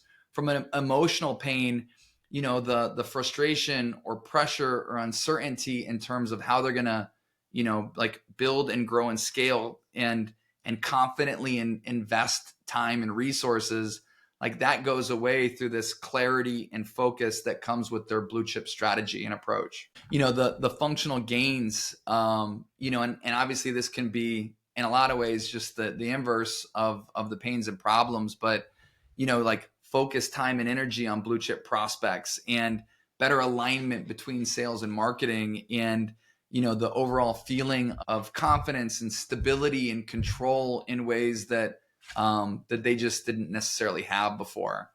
And so getting all of this out on paper allows us to then take what it is that they're experiencing and what it is that we do and put those two things together in a really thoughtful way, in a really concise way on how we're looking to pique interest and gain that initial connection. Matching, yeah, that demonstration of expertise and understanding, showcasing that to them through succinct messages. That's it. And so then the next stage after this is the prospecting list. Yes. And how to even explain what that means in terms of the work that you're doing with clients. Yeah. So let's see here. I always like to start with what I typically see, and I think that's helpful. So what's common is no prospecting or inconsistent prospecting, which a lot of the organizations that I partner with have been reliant on referrals, and that's a big one, like client referrals and like the network and word of mouth, which makes it really hard to scale. Some of them have, some inbound inquiries, inbound interest that comes, but we're kind of at the mercy. So in those two examples, like you're really at the mercy of what's coming to you. Outbound sales, wow, I hope it never has to be the number one source of new business. And it probably won't be. Like I hope for a lot of these expert businesses that their pipeline is full with referrals and being known for what they know. But what's incredible about this outbound prospecting is that you're in full control. You get to decide who it is that you pursue. You get to decide where you want to invest your time and resources. And by being really thoughtful and considerate and valuable, we know that we're gaining connections with people in the right organizations that can change the trajectory of the business. I know based on their data that if they win one blue chip client, it's monumental because of how different those clients are for a customer lifetime value than others, right? So if we're just building network and connection and community around this blue chip audience, then we're in a completely different position. I got a jailbreak from one of the babies. Oh, I love a good jailbreak. Hello, who's this? This is Mila. Mila. Thank you for bringing the real world to life, Mila. Okay, that's that. Oh, sweet. She's your 3-year-old? Yeah. Yeah, she just woke up from me now. Oh, that's so cute. Honestly, I love the good old jailbreak. I get the kids sometimes pounding on my door too, but I lock it. Yeah. I have it barricaded, but I forgot at the moment. Oh, that's so cool though. I love that. I love seeing the real thing. Thank you, Mila. Yeah. Wonderful. So, where was I? Okay, so prospecting list, and including the stakeholders to initiate your outreach, but There we go. The power of like making sure we're doing this and not just relying on the referrals and the inbound and yeah. So, what's incredibly powerful about prospecting and consistent prospecting is that we're in control of who we pursue, and then you can connect, you can build community with these key stakeholders inside of the right prospects, and when they experience that trigger, ideally we've been valuable and memorable enough that they come to you. What I typically see is none, inconsistent, and like, hey, we bought a big list and we're working that list A through Z or 1 through 1,000. And there's not any real precision around the pursuit of prospects. Sellers lack, we'll just call it motivation and confidence to pursue these prospects consistently. And there's a lack of definition around what that outreach looks like. And there's definitely these inconsistent touch points. Right. So there's all these things that just aren't right as it relates to these organizations trying to build an effective outbound engine, largely because that founder rainmaker didn't have to do it themselves. didn't have to build it themselves or do those same. They didn't have to do the outreach. They were able to build their business through network and community and access to C-suite. And it just was a different style of selling than was ever required in order to go win more blue chip clients. And so, this is new. And a lot of these business owners didn't grow up in a traditional sales environment where they'd even seen this, done this, and so there's little guidance that comes as a result of it. And the sellers that are being brought in at its worst is, we hired this person because they've got the Rolodex that fits. I've yet to see that work. What I would prefer is the seller that's, disciplined and able to follow this process. That's what I've seen have the most success. Why doesn't the Rolodex work, even when it fits? I just haven't seen it match up. I've honestly yet to see it work. I've yet to see someone come in that has the network and that the network just fits. I think they're taking for granted this relationship when really there's much more beyond it. And in so many of these organizations that are selling a complex, custom, high dollar offering, a relationship isn't going to solve the problem. It is a solution to a problem that's going to solve the problem. If we were to dive back into CEB and the Challenger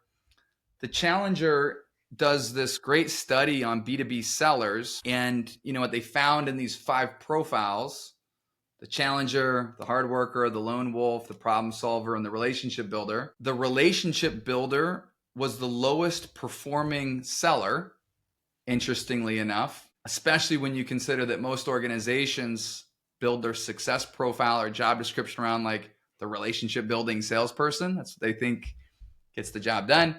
The reality is, and thus the name of the book, is that it was the challenger who was the top performing seller. Challenger, the characteristics that came from that individual were teach, tailor, and take control. Everything that we're doing here is around tailoring to blue chip, to key stakeholder, our messaging to that individual.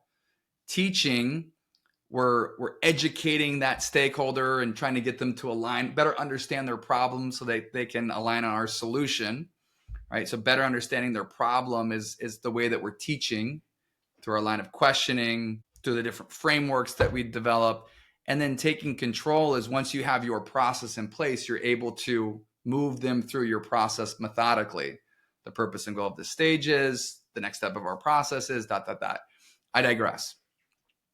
So let's see here. Where was I in our process? So in our prospecting work, I want that challenger seller, able to really follow the process more so than that Rolodex person. That's where this conversation started, right? The Rolodex, it just isn't that simple. It's not a relationship that's going to get the complex sale done. It's so many other aspects. And oftentimes those relational sellers don't have the capabilities, and the organizations haven't developed the process for them to like really teach, tailor, and take control and win that deal. Does that make sense? It does make sense. It makes sense for the type of client, the type of organization that you're speaking about with a complex sale and a solution that needs to be sold. That makes a lot of sense. And I'm just reflecting on this idea of the challenger. Why did they name it the challenger? To me, it sounds like it's a person who, well, you've said this a bit, but they're seizing control and they're using their expertise as the lead, the expertise of the organization, the natural fit. And they're also doing what obviously you're teaching, and they're not going after like a wide net cast over the ocean. It's one fish at a time and a very specific kind of fish. That's the challengers. Yeah. Okay, go ahead. You tell me what I'm missing. Yeah, well, I think, the reason why they named it the challenger, in my opinion, is because they're challenging the status quo of the organization and positioning them to think differently. And so that has everything to do with like the teaching and taking control portion. So that, but those resources, those CEB resources have been great ones. But let me go back to the prospecting work. And so, ultimately, once we've done our blue chip profile and we've identified our stakeholders and we have our messaging ready, the next step of the process is to go identify those prospects that fit that blue chip profile to a T. When we use a tool like Sales Navigator, for instance, in LinkedIn, there's Zoom Info, there's Apollo, there's all these different tools that are out there now. But you have the opportunity to start putting in these different characteristics, these different filters. And I want this thing to be as tight and as specific as we possibly can get. And so the tighter, the more defined our blue chip client profile is, the better we're going to be here when it comes to actually building this list of prospects that has the highest likelihood of meeting the profile. Industry, segment, headcount, revenue, geography. What's been super interesting, if we were to pull Solid Digital back into this, they found the size of the marketing department inside of their ideal client profile really mattered. They didn't want it to be 0, right? Because if they didn't have one, there were some if they didn't have at least one person in marketing, they were having to deal with the CEO, and that CEO was crazy or whatever, And then if they had more than 3 or 5, I can't remember what the exact number was, the team was too big and they just didn't need Solid Digital's resources. And so we found this really specific sweet spot of type of organization that had the marketing team of the perfect size. And when we could pinpoint those companies, it was able to filter our list way down. And so when I showcase the exercise and we start plugging in these different characteristics of blue chip client, it starts with thousands, hundreds of thousands, hundreds. And eventually my goal is to get that list down to single digits. In the best case scenario, let's say it's one company that meets all the criteria to the T. Some people would be like, well, what's the point of that? And the point of that is now I know who is worthy of my time and attention. And I would want to figure out the people inside of that organization before anything else, because there's a strong likelihood that this could be a really good fit for us. And then we can always loosen the filters. So we could go from 1 to 5 and 5 to 10 and 10 to 25 and 25 to 50 and 100. There's ways that we could manipulate some of those filters. But that's the approach. And the mindset around it is, I know there's money there. Like, that's not the best way to say it.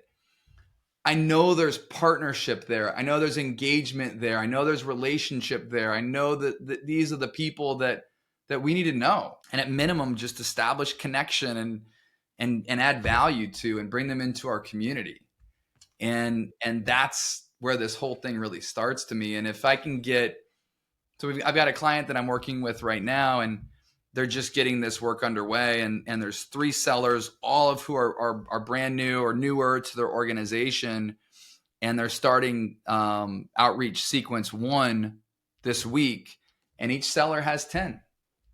They've got 10 prospects that are on their list. And so now Founder Rainmaker, who's owned this business for 20 plus years and is trying to build and scale in a different way, he can confidently know that there are 30 prospects who fit the profile to a T that are getting really thoughtful outreach consistently from this point forward. And I can get you into the sequence in just a little bit, but like that level of focus and attention, just investing our limited time and resources in the right places with value, like what a wonderful thing that is, to know that your sales team is in the right spot, fishing in the right ponds, hunting in the right fields, right? And then we've got our marketing efforts that cast a slightly wider net, but is still very blue chip centric, that's supporting us. Yes. I just keep thinking back to the picture you painted in my mind when you were sharing how sales used to be this experience where you'd get your call sheet and you sat there with this call sheet and a list that was either purchased or you got somehow. And you didn't necessarily know enough about all of them, but it was that cast the wide net, a lot of energy and a lot of effort and a small percentage that actually turned into a sale. It seems like, is it the same amount of energy or is it less that's spent in this flip now that's been made? And both with focus and now that the tools have changed in terms of how we can even gain access to people. But it's an entire flip. It's like going on the base of a iceberg instead of the tip, and really spending all of that time instead of calling the millions on researching the dozens or half dozen and really focusing in on that message and the people and understanding and then acting. Yeah. Yeah.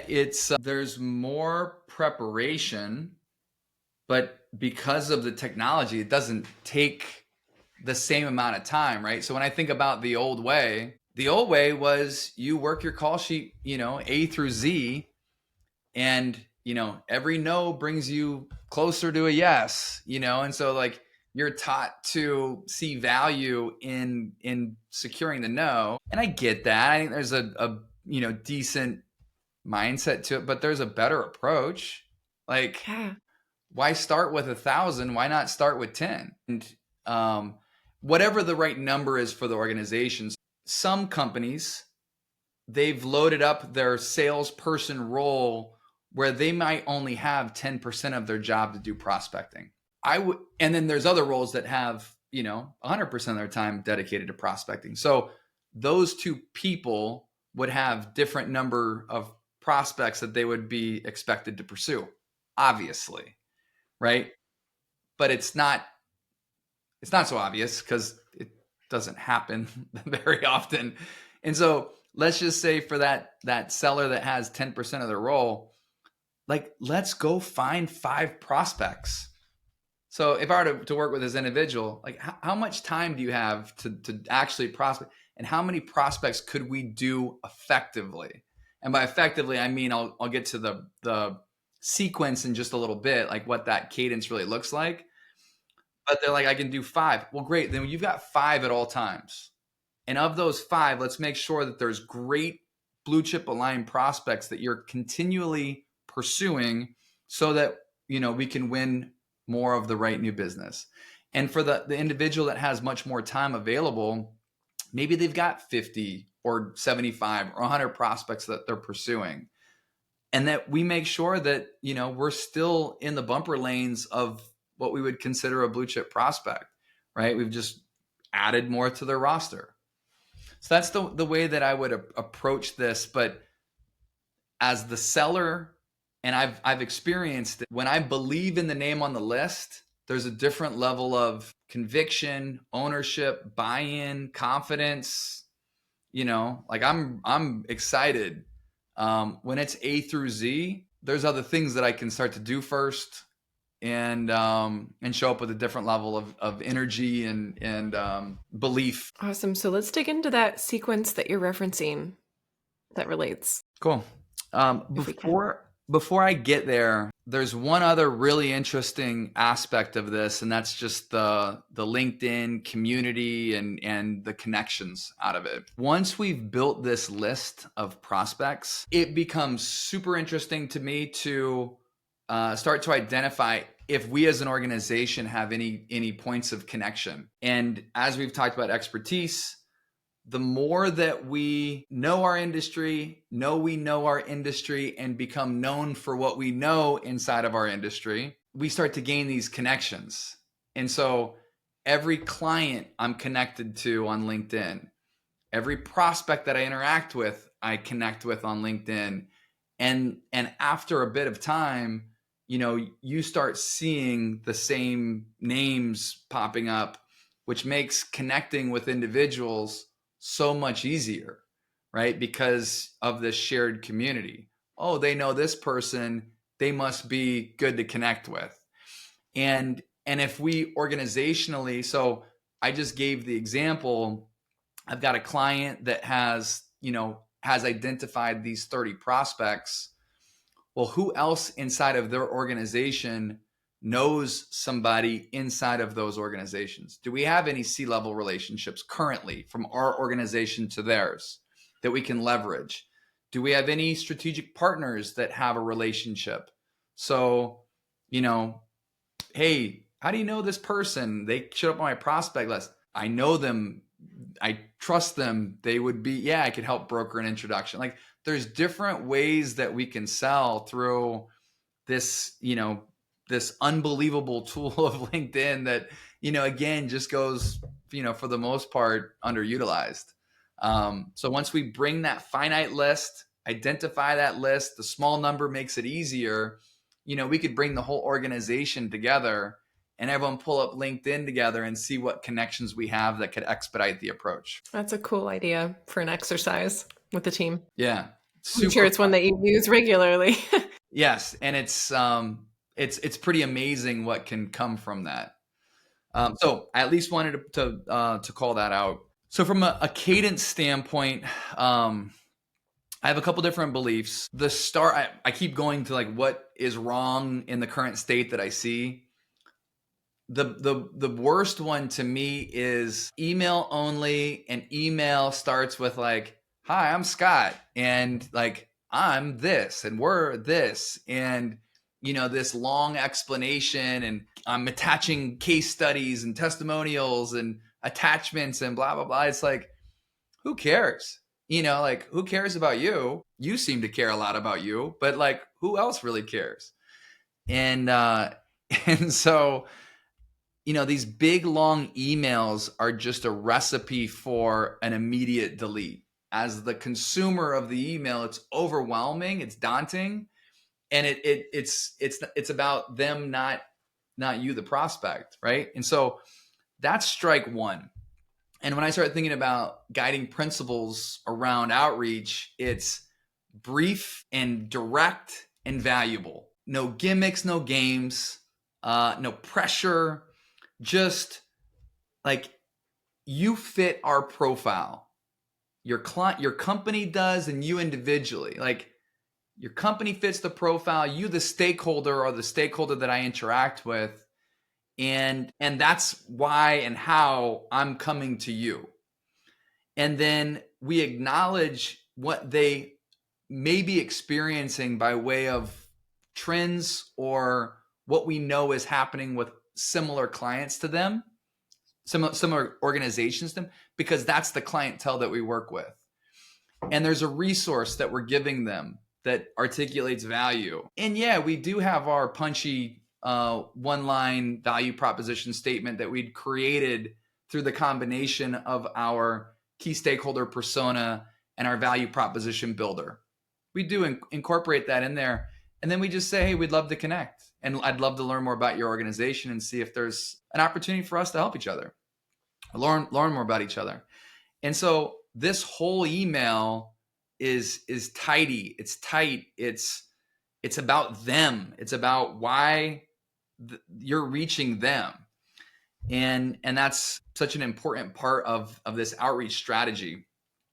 There's 3 prongs to it.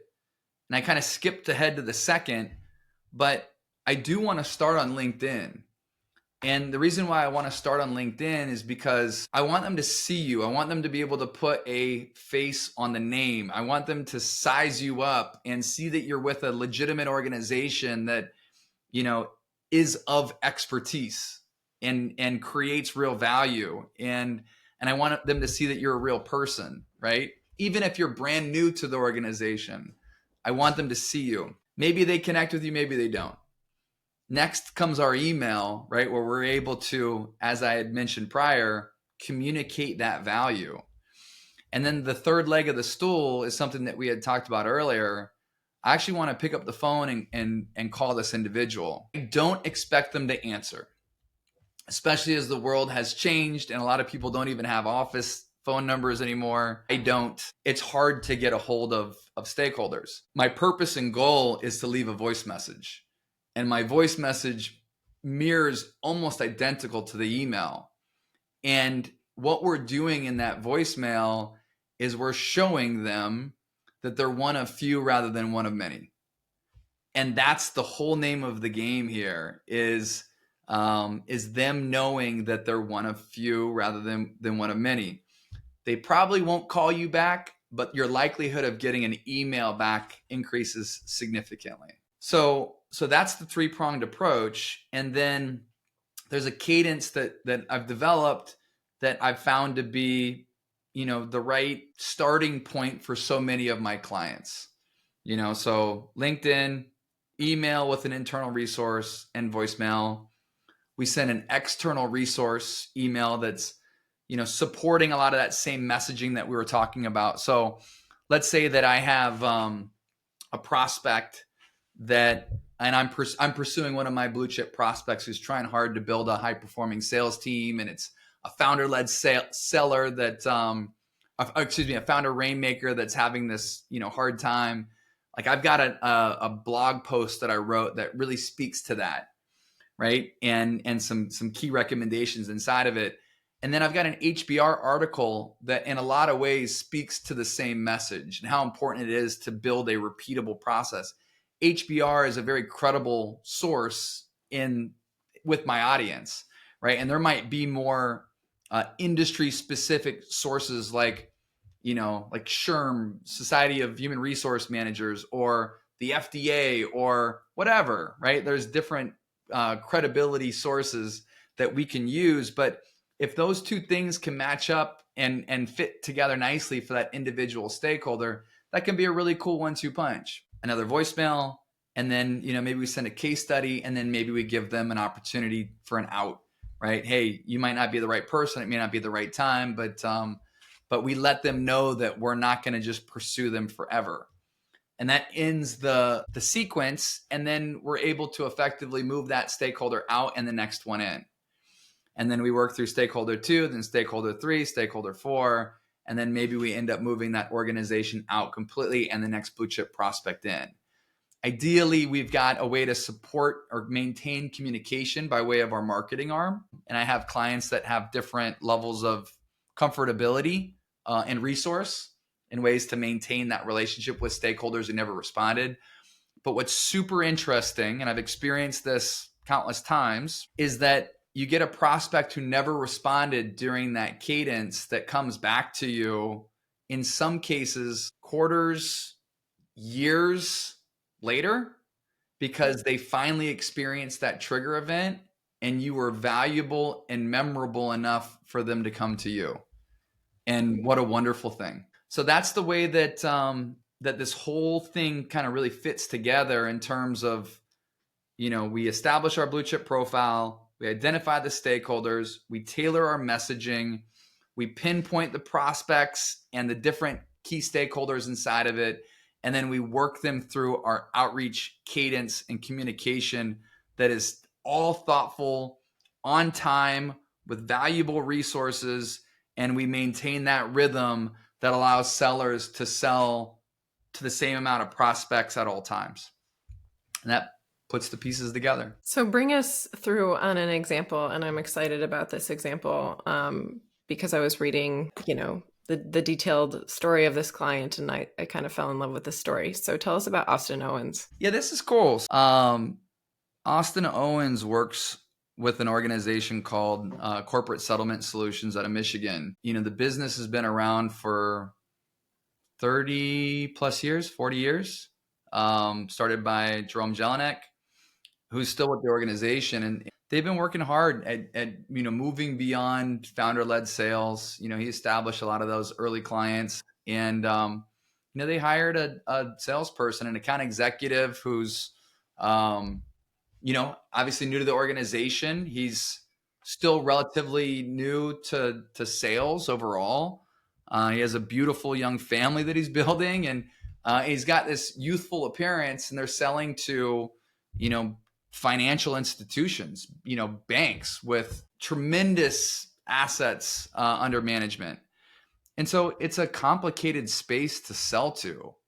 And, our focus predominantly has been around that, like, top of funnel and just getting that flywheel moving, and, having an opportunity to spend some quality time with them.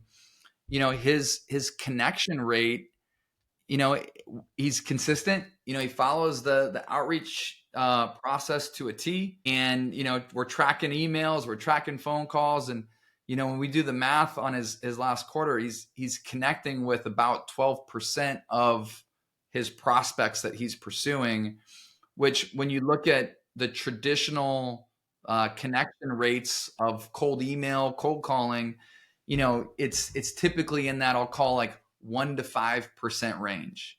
And so there's real success that's taking place with this thoughtful, value-driven approach. And even more so when you start considering like, the variance in age or tenure from him to, the founder of the organization. So there's just some really cool examples of this working. And like I had said earlier, I just think it's prospecting has fallen off a cliff in terms of a consistent behavior with most organizations, and it's just too valuable not to have inside of your organization. Thank you for sharing all of that, and especially that example. And I think that, I mean, it sounds like, it can sound like a lot to think about this and to line up all of these pieces, but back to what we were discussing before, it's still not as much time as the old-fashioned traditional sales route. Really digging in and doing this research and doing the homework and following through on the three-pronged approach and the cadence that you're suggesting. I mean, devoting to this will have, as you showed with like Austin's win rate, it's like a higher success rate in general compared to the old-fashioned way. Yeah. I wish if I could go back in time, and again, the organization that I grew up in was unbelievable. I mean, what a great place to learn how to sell. And we had all the different frameworks in place to scale as an organization. But at least in the office that I grew up in, we didn't have this level of structure or discipline.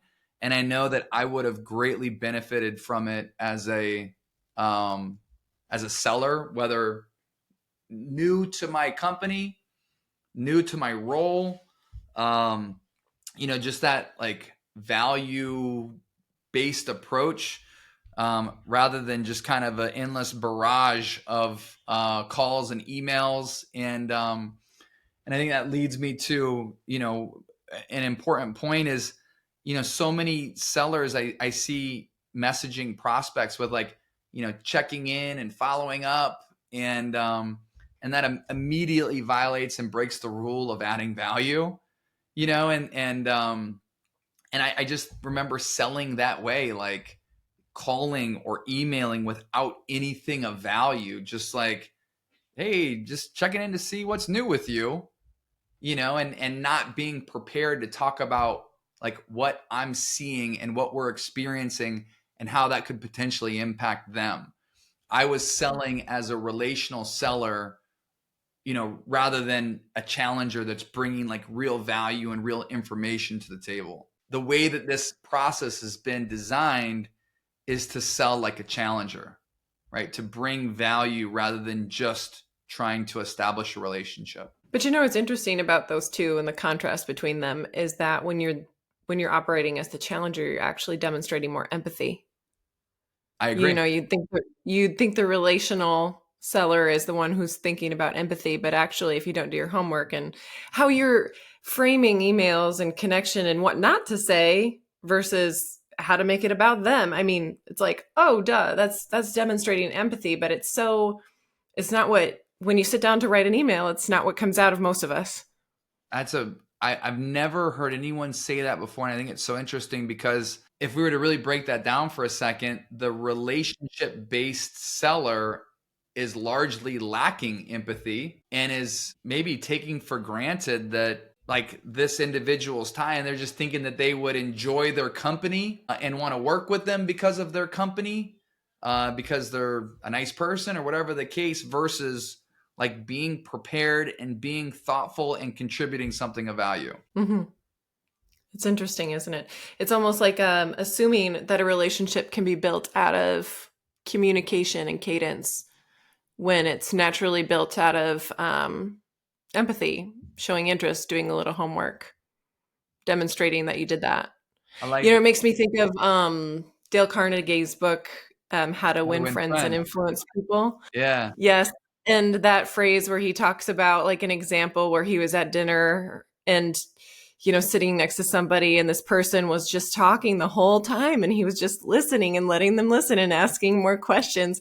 And then later he heard from someone else that person thought he was like the most fascinating person to talk to. And he's like, funny, I didn't say a thing, I was just letting them talk about them, but you're hitting on the same human dynamic that getting a chance to focus on ourselves and our own needs. So for the the client that's being pursued, if you're talking about them, to them, recognizing them, talking about their problems and what their industry is like, that's kind of the same idea of creating that interest and feeling like, wow, you're a dynamic person to talk to because you're talking about me. Yeah. I love that. It's funny you mentioned Dale Carnegie's book. So that was the book that we were handed on day one at Aerotech. And I wouldn't be surprised if that's still not the case. So that was our initial sales training book, was How to Win Friends and Influence People. And I think that's a really powerful one. You brought up something that I realize I didn't mention earlier that I think connects to this, and I think it's important, is that marketing's role and that founder rainmaker's role in this, and we've talked about expertise a lot, like there's such an important part to extract and build content and assets around things that can create value for this audience. So when I think about that, the blue chip profile, and I think about these trigger events that they're experiencing, these changes, like for me, the trigger events is, peak performer or sales leader turns over for the several, nth time.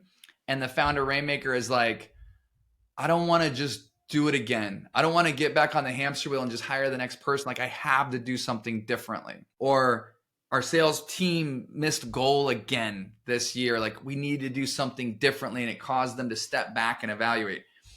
Those trigger events are wonderful opportunities to create content of value.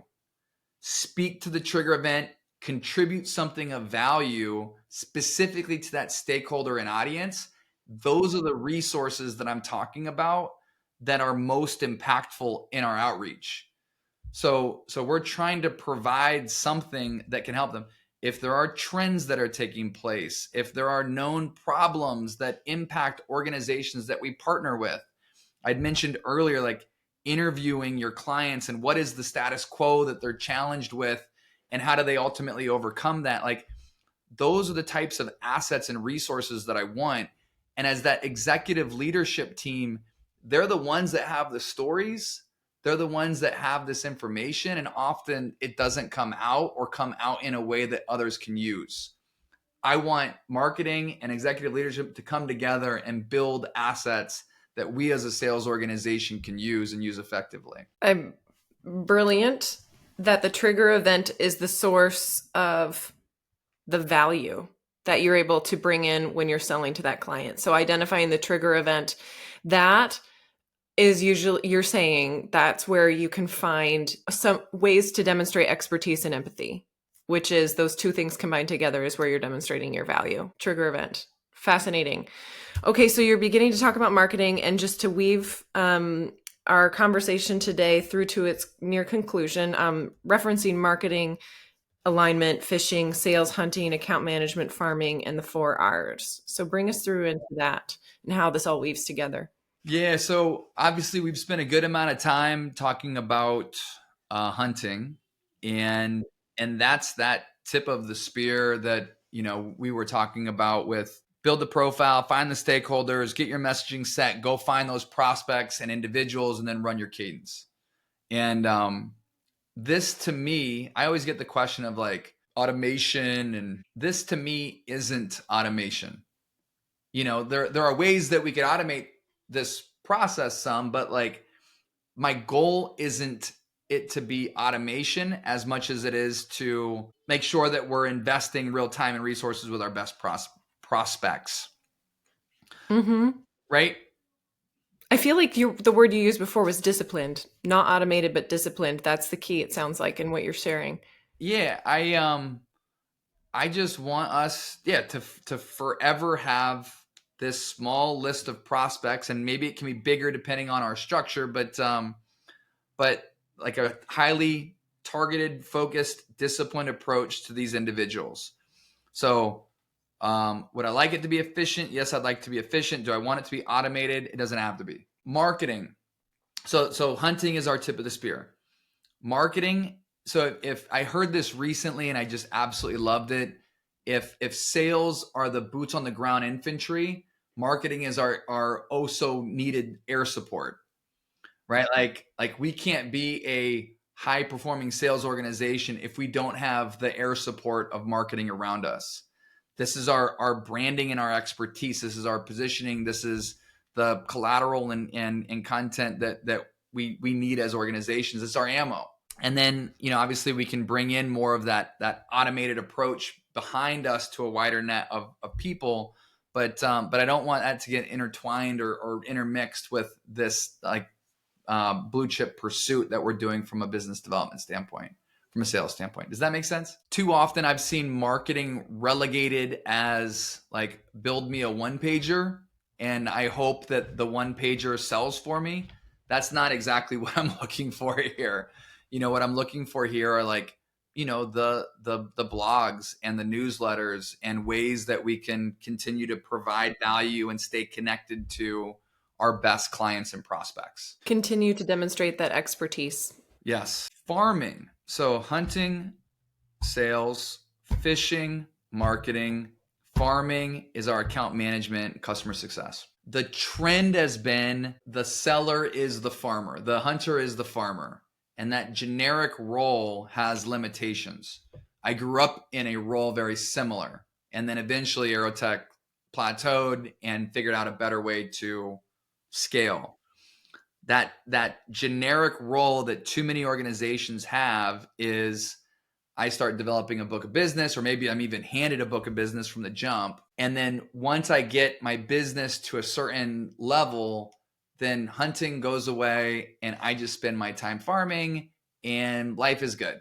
I collect a pretty consistent paycheck and no one's giving me too much grief, right? So that model has its obvious limitations of we're only going to grow so much because you're going to reach a bandwidth constraint. There's some problems. It's hard to find hunters. And if you put a hunter in a farming role, they're not going to enjoy it very much and they'll probably go somewhere else. Now we've just lost our best hunter. That's not a good thing to happen. If we can keep our hunters hunting on winning new business, there's going to be more new business obviously coming into the organization, which is a really, really good thing. If we have our farmers that are really just focused on the retention and growth and customer success of our best clients, then obviously we're going to be able to build on top of those blue chip clients, right? If we're losing blue chip clients, it's going to be really hard for us to grow. Mm-hmm. So from a farming standpoint, and maybe the organization is not of scale to have a fully dedicated account manager, whatever. But the thing that I'm really looking for from these clients that I partner with is that I want to be thoughtful in what happens after we win the deal. And by that, I mean, I want to have what I would call partnership reviews with these clients. It might be an annual or biannual or quarterly meeting, but this meeting is set up in a way that's not just about the deliverable or scope of work or specific project that we're working on, that it's much higher level than that. It incorporates those same key stakeholders back from our discovery process into this meeting where we're talking about the relationship, what's working, what's not working, where we have some constructive feedback. One of my favorite quotes from a book ever is Patrick Lencioni's book, 5 Dysfunctions of a Team, where he says, all productive relationships, the ones that last over time, require productive conflict in order to grow. All relationships, the ones that last over time, require productive conflict in order to grow. And I believe that to be true, right? There has to be some give and take. And if my clients are saying that psychographically their best clients are partners versus vendors, then as partners, it's our responsibility to give feedback. Not common in a supplier relationship, right? And so what I'm saying is we're willing to challenge, give feedback. We're also opening ourselves up to feedback, how we can get better as an organization, how we can improve. What I don't want us to get to renewal or new opportunity and them have issues with us that we never knew. I digress.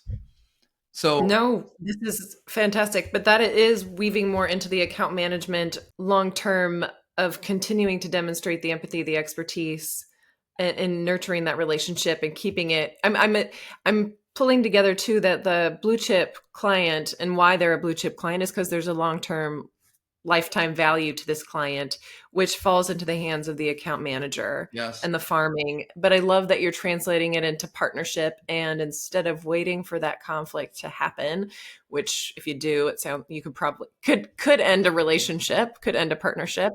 You're creating opportunities for it and creating value from it. Yeah, a safe environment for it, a productive environment for it. And so this partnership review is designed to accomplish the 4 R's. The first R being the most important R, those being retention, repeat business, recommendations, and referrals. So when I think about this partnership review, there's preparation required to bring the right stakeholders to the table and have them prepared.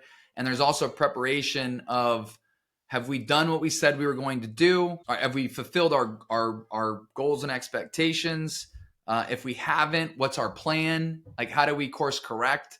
Right. So there's all this work that's going into it. Obviously, it's worth the time and investment because these are our blue chip clients. They're the 20 driving the 80, right? And so we get into this meeting, and the whole idea is that we retain the business as it is. That here's what we said we'd do, here's what we've done. If we're off track, we give them our plan to off track, how we're going to course correct, and then we say, hey, what can we do better? They give us feedback.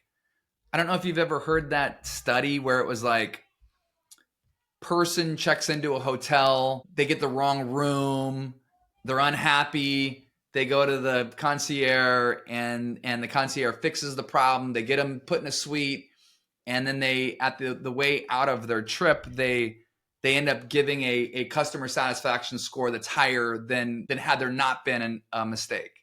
Have you heard that before? I don't know if I have, but it makes sense. The story makes sense to me. So there's a study out there. I wish I could reference it a little bit more directly, but that story there's real data behind that, where the person leaves with a higher rating than had they not, right? And so applying this back to this partnership review, we go seek the problem, they give us the problem, we then work to understand and solve the problem, and then circle back once it's completed.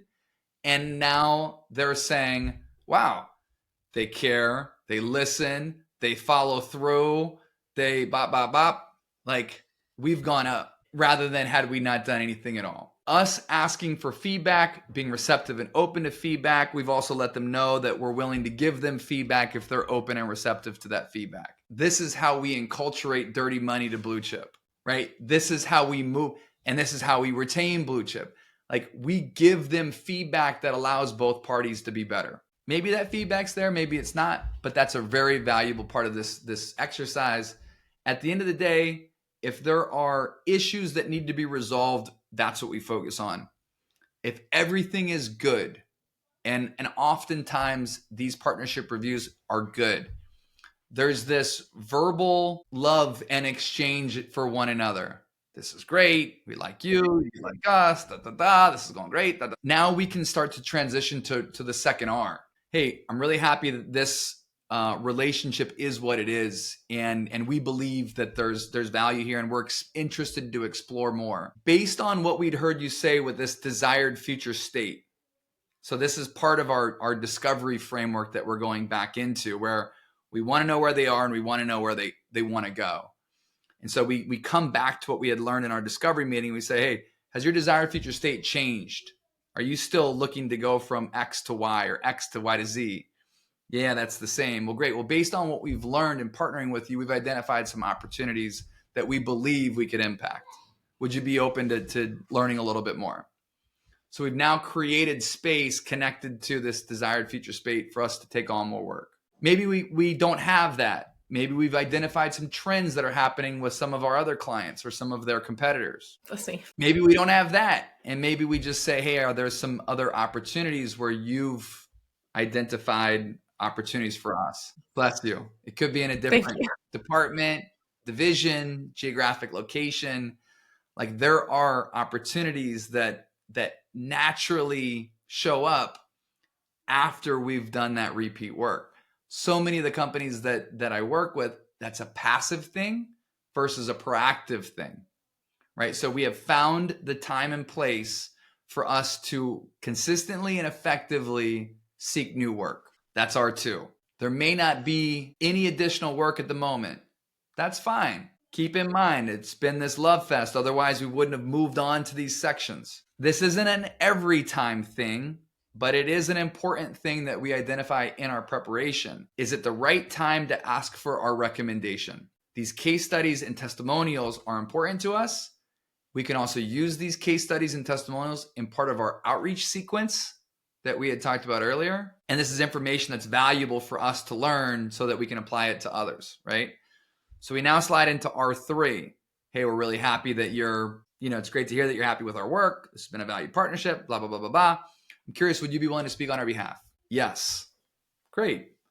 Now we can identify what specifically we're looking for. Would you be willing to write a case study or speak to a testimonial? Or would you be willing to speak to one of our prospects who's going through the buying journey as we speak? Right? So we now have the green light for a recommendation. We've identified what it is. And then we can very easily, once they have said that they would recommend us, we could ask if they know anyone else who would be willing to learn more, who's interested to learn more of our work. That's the referral.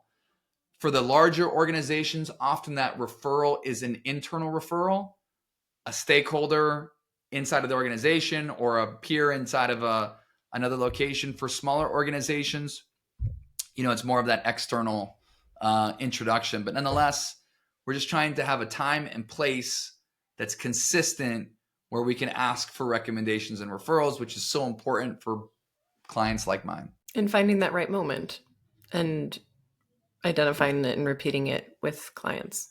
I have a survey that I give all of my prospects. So I get introduced to a business owner.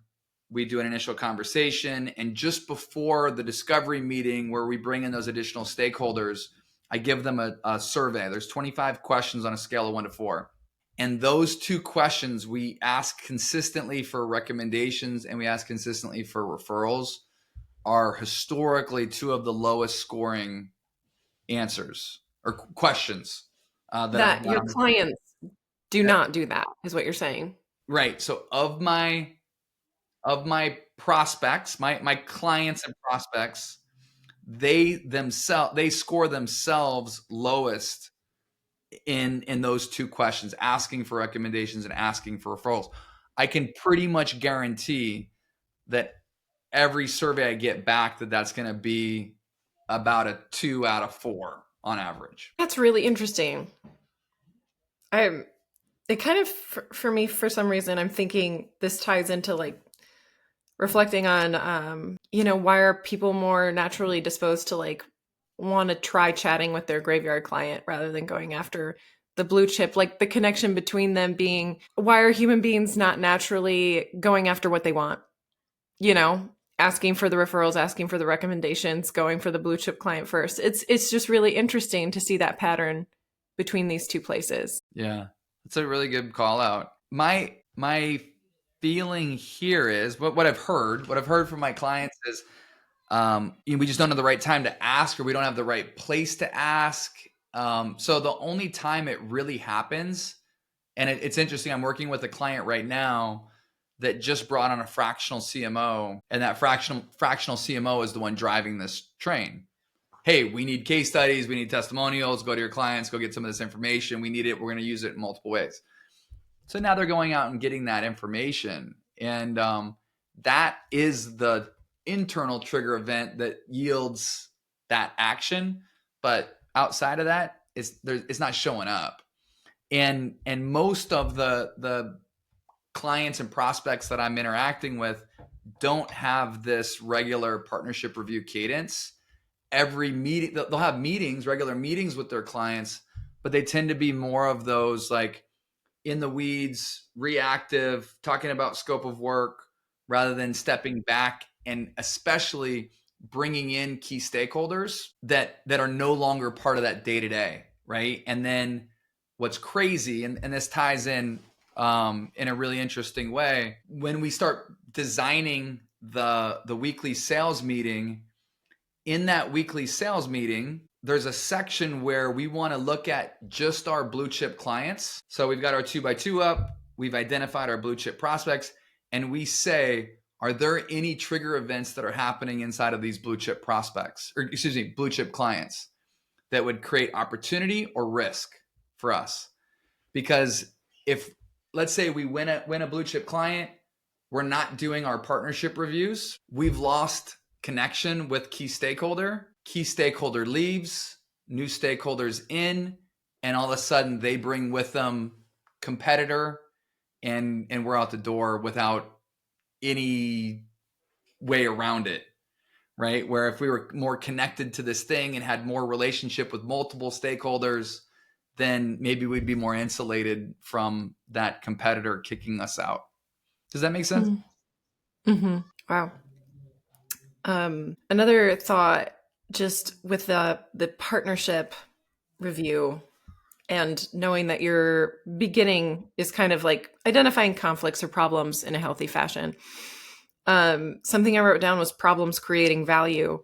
And that's what you're doing in these partnership reviews, is allowing problems to create value, and especially being aware of trigger events and things like that, and your awareness of them, turning that into something you can work with rather than something that puts the relationship at risk. But you know what popped to mind is the very beginning of your story and the origin of blue chip. And in that way, problem created value. You created this, all of everything that we're discussing today, as we begin to get into near our conclusion, like really came from a moment where there was a problem, you know, and you created value from it. I mean, you know, graveyard client focus and needing to decide, am I going to really step into this, or am I going to quit? And instead of quitting, you created some serious value, not just for yourself, but this entire framework that's gone way further than just you. So that's just pretty cool to kind of notice this trend in your work. That's cool.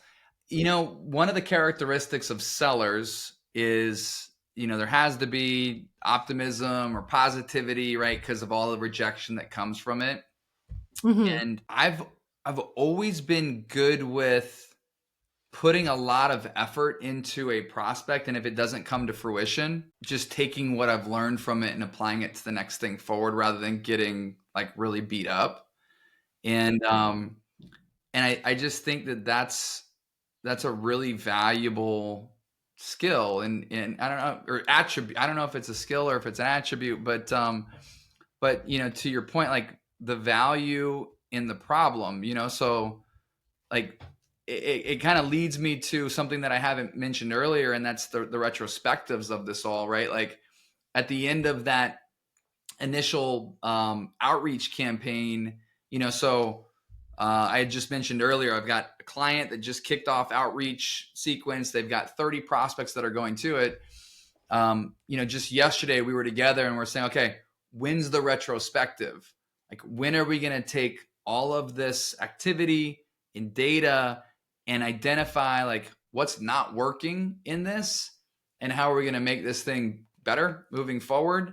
And so, you know, like creating value from the problem. With what was the other piece that I was just getting into with these partnership reviews, especially as we're getting them underway, you know, and it might be a new behavior for a lot of these organizations, conducting the retrospective with the team after the fact, seeing what we can do better. Like that becomes such an important part to being able to do this effectively and earn the 4 R's consistently, right? So what's the value in the problem? Yeah, that prompted an interesting thought. Yeah, well, and I think that a lot of your frameworks and the themes that keep recurring throughout your everything you're sharing and a lot of your work, I know that it's focused on, you know, selling and clients.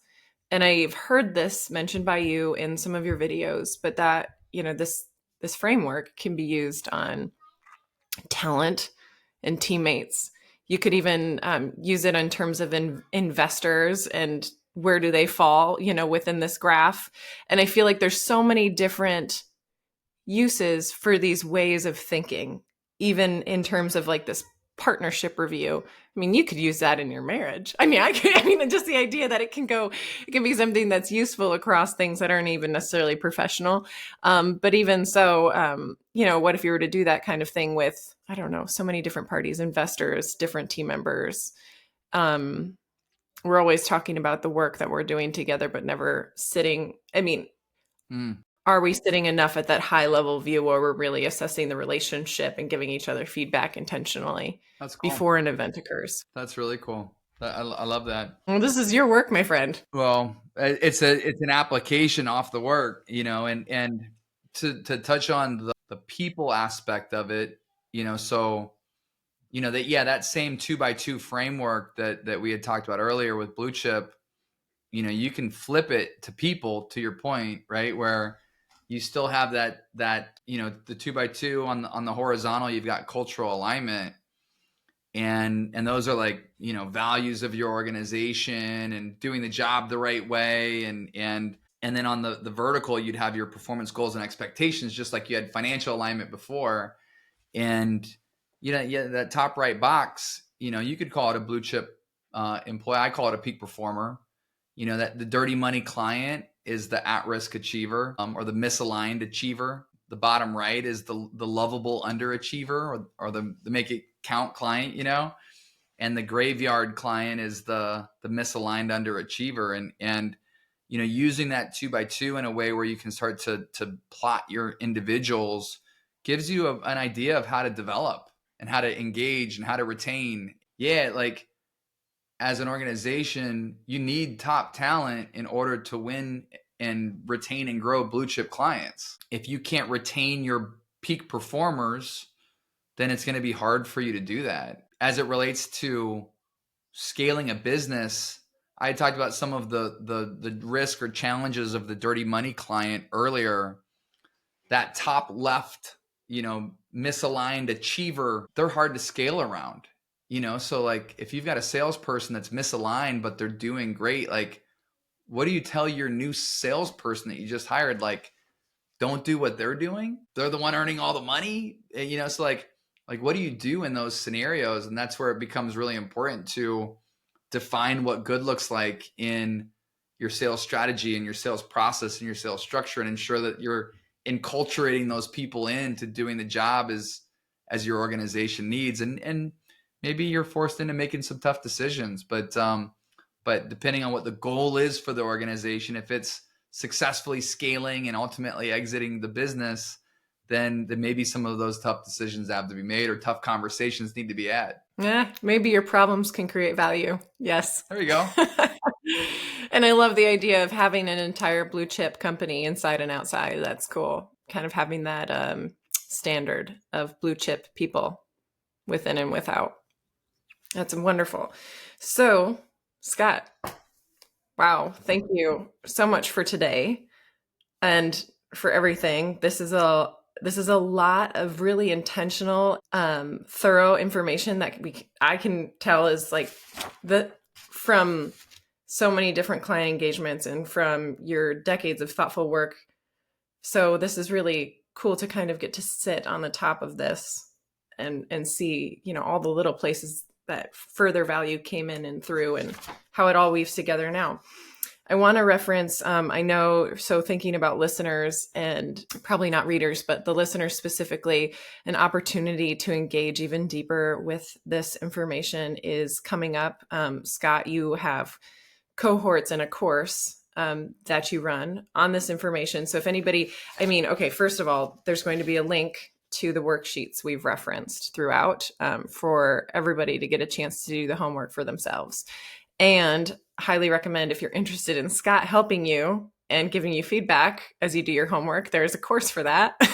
And it's launching on August 21st. Is that correct? Yeah, it's the next date. Awesome. And then of course there's working with you, and that's the fully brought in opportunity to really dig into everything. But I know from watching your videos of one of your recent courses, just how much I learned about this entire process from just the feedback of that group and getting to hear of the different ways people applied the nuances of this framework was just really fascinating and brought the learning home. So endorsed. Thank you. Yes. This is fun. Wonderful. Is there anything else that you want to mention before? Yeah, there is. There's two thoughts that are kind of competing together, and it's one, the accidental salesperson, and two, like, so I can't remember who wrote the accidental salesperson, and then two, there's Daniel Pink's book, To Sell Is Human.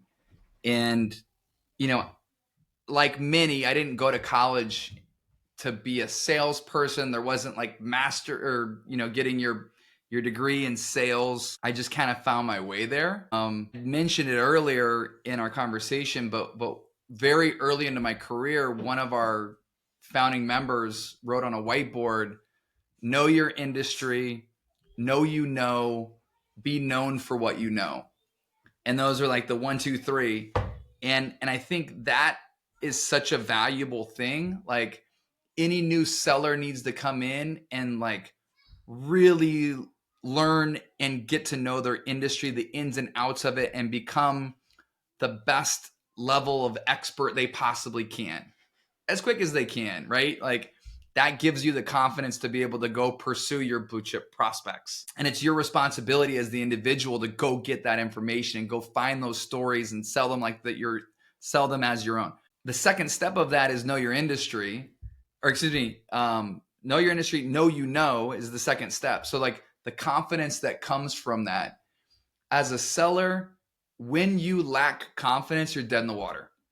When you have confidence is when you get the opportunity, like really like grab people's interest and have them see you as an expert. And, like the confidence that comes with it is just so powerful. And so learn, gain confidence, and then to become known for what you know is kind of the top of the mountain, right? Where it's like people are starting to refer you, they trust you, they value your input and expertise. You're being asked to speak in different places, and it's a journey to get there. But that to me is where you go from like relying on outbound to now having inbound, which makes sales all the more enjoyable.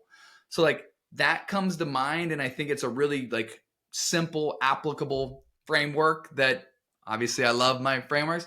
And then You do. the second part of it is the like to sell is human. And Daniel Pink writes about it where it's like the perception of seller is, if you just ask someone off the street what they think of when they think of the word salesperson, they immediately go to used cars and snake oil. And for some reason, those things still come up. And, I don't get it, but whatever. Everyone sells in some capacity, right? And there's influence and persuasion, whether we're trying to get people's time or persuading them towards something that we believe. Like, people sell, and it's a normal thing. And I just want to bring, what's the word I'm looking for? Like prestige to the role, to the title. Like what a cool career, what a cool path, what a cool opportunity it is to be a salesperson. And I think it just doesn't always have that reputation. And I just think it's such a beautiful thing when done well and done right. And I want to be a advocate, chairman, spokesperson, whatever you want for the role. And so that's what I wanted to bring us home. And there's ways obviously to do it better than is the norm. And I think the norm is what in so many ways gives us our bad reputation. And that's what I'm trying to combat. Thank you for bringing those two things to mind. And I definitely think that what you shared really demonstrates, all of what you shared today demonstrates how your framework and your methodology here is not the norm. It takes pieces of what I think we're thinking need to be a part of the sales job, but then it drives it home, and the thoughtfulness of the framework and the process, and then the discipline of actually following through on it. And the value that you create throughout the entire process, and mirror back and engage the client in. Yeah, I can see that it's an entirely new role that you're creating for salespeople to step into when done this way. Getting to be the demonstrator of expertise and the connector of value rather than I mean, what we've seen in the past, where it's like, oh, another phone call or another email. Yeah, and I just want to appreciate too something you mentioned in the very beginning is that your sales career started early, when you called the head coach and you knew you wanted to be on the basketball team and you saw the trigger event and you went after it. And that's so cool to just kind of like bring that through, that your natural alignment to this is straight through to the core. And just bringing a different lens to it and different frameworks, different language, new value. So just want to shine a light and appreciate the fact that this is an entirely natural gift that you've extrapolated and then turned into something that others can use and unleash in their businesses. So thank you. Thank you. That's you have found some really beautiful words to describe some of this work, and I hadn't thought about them in that way. And yeah, it's awesome to hear. It's a wonderful playback, and yeah, I appreciate you and all the work that you put into this and making this happen. So thank you. Thank you. And we're all looking forward to this book now. And also, I mean, everybody get a head start, and we'll have a link here to the worksheets that's been referenced, because the beauty is in the doing.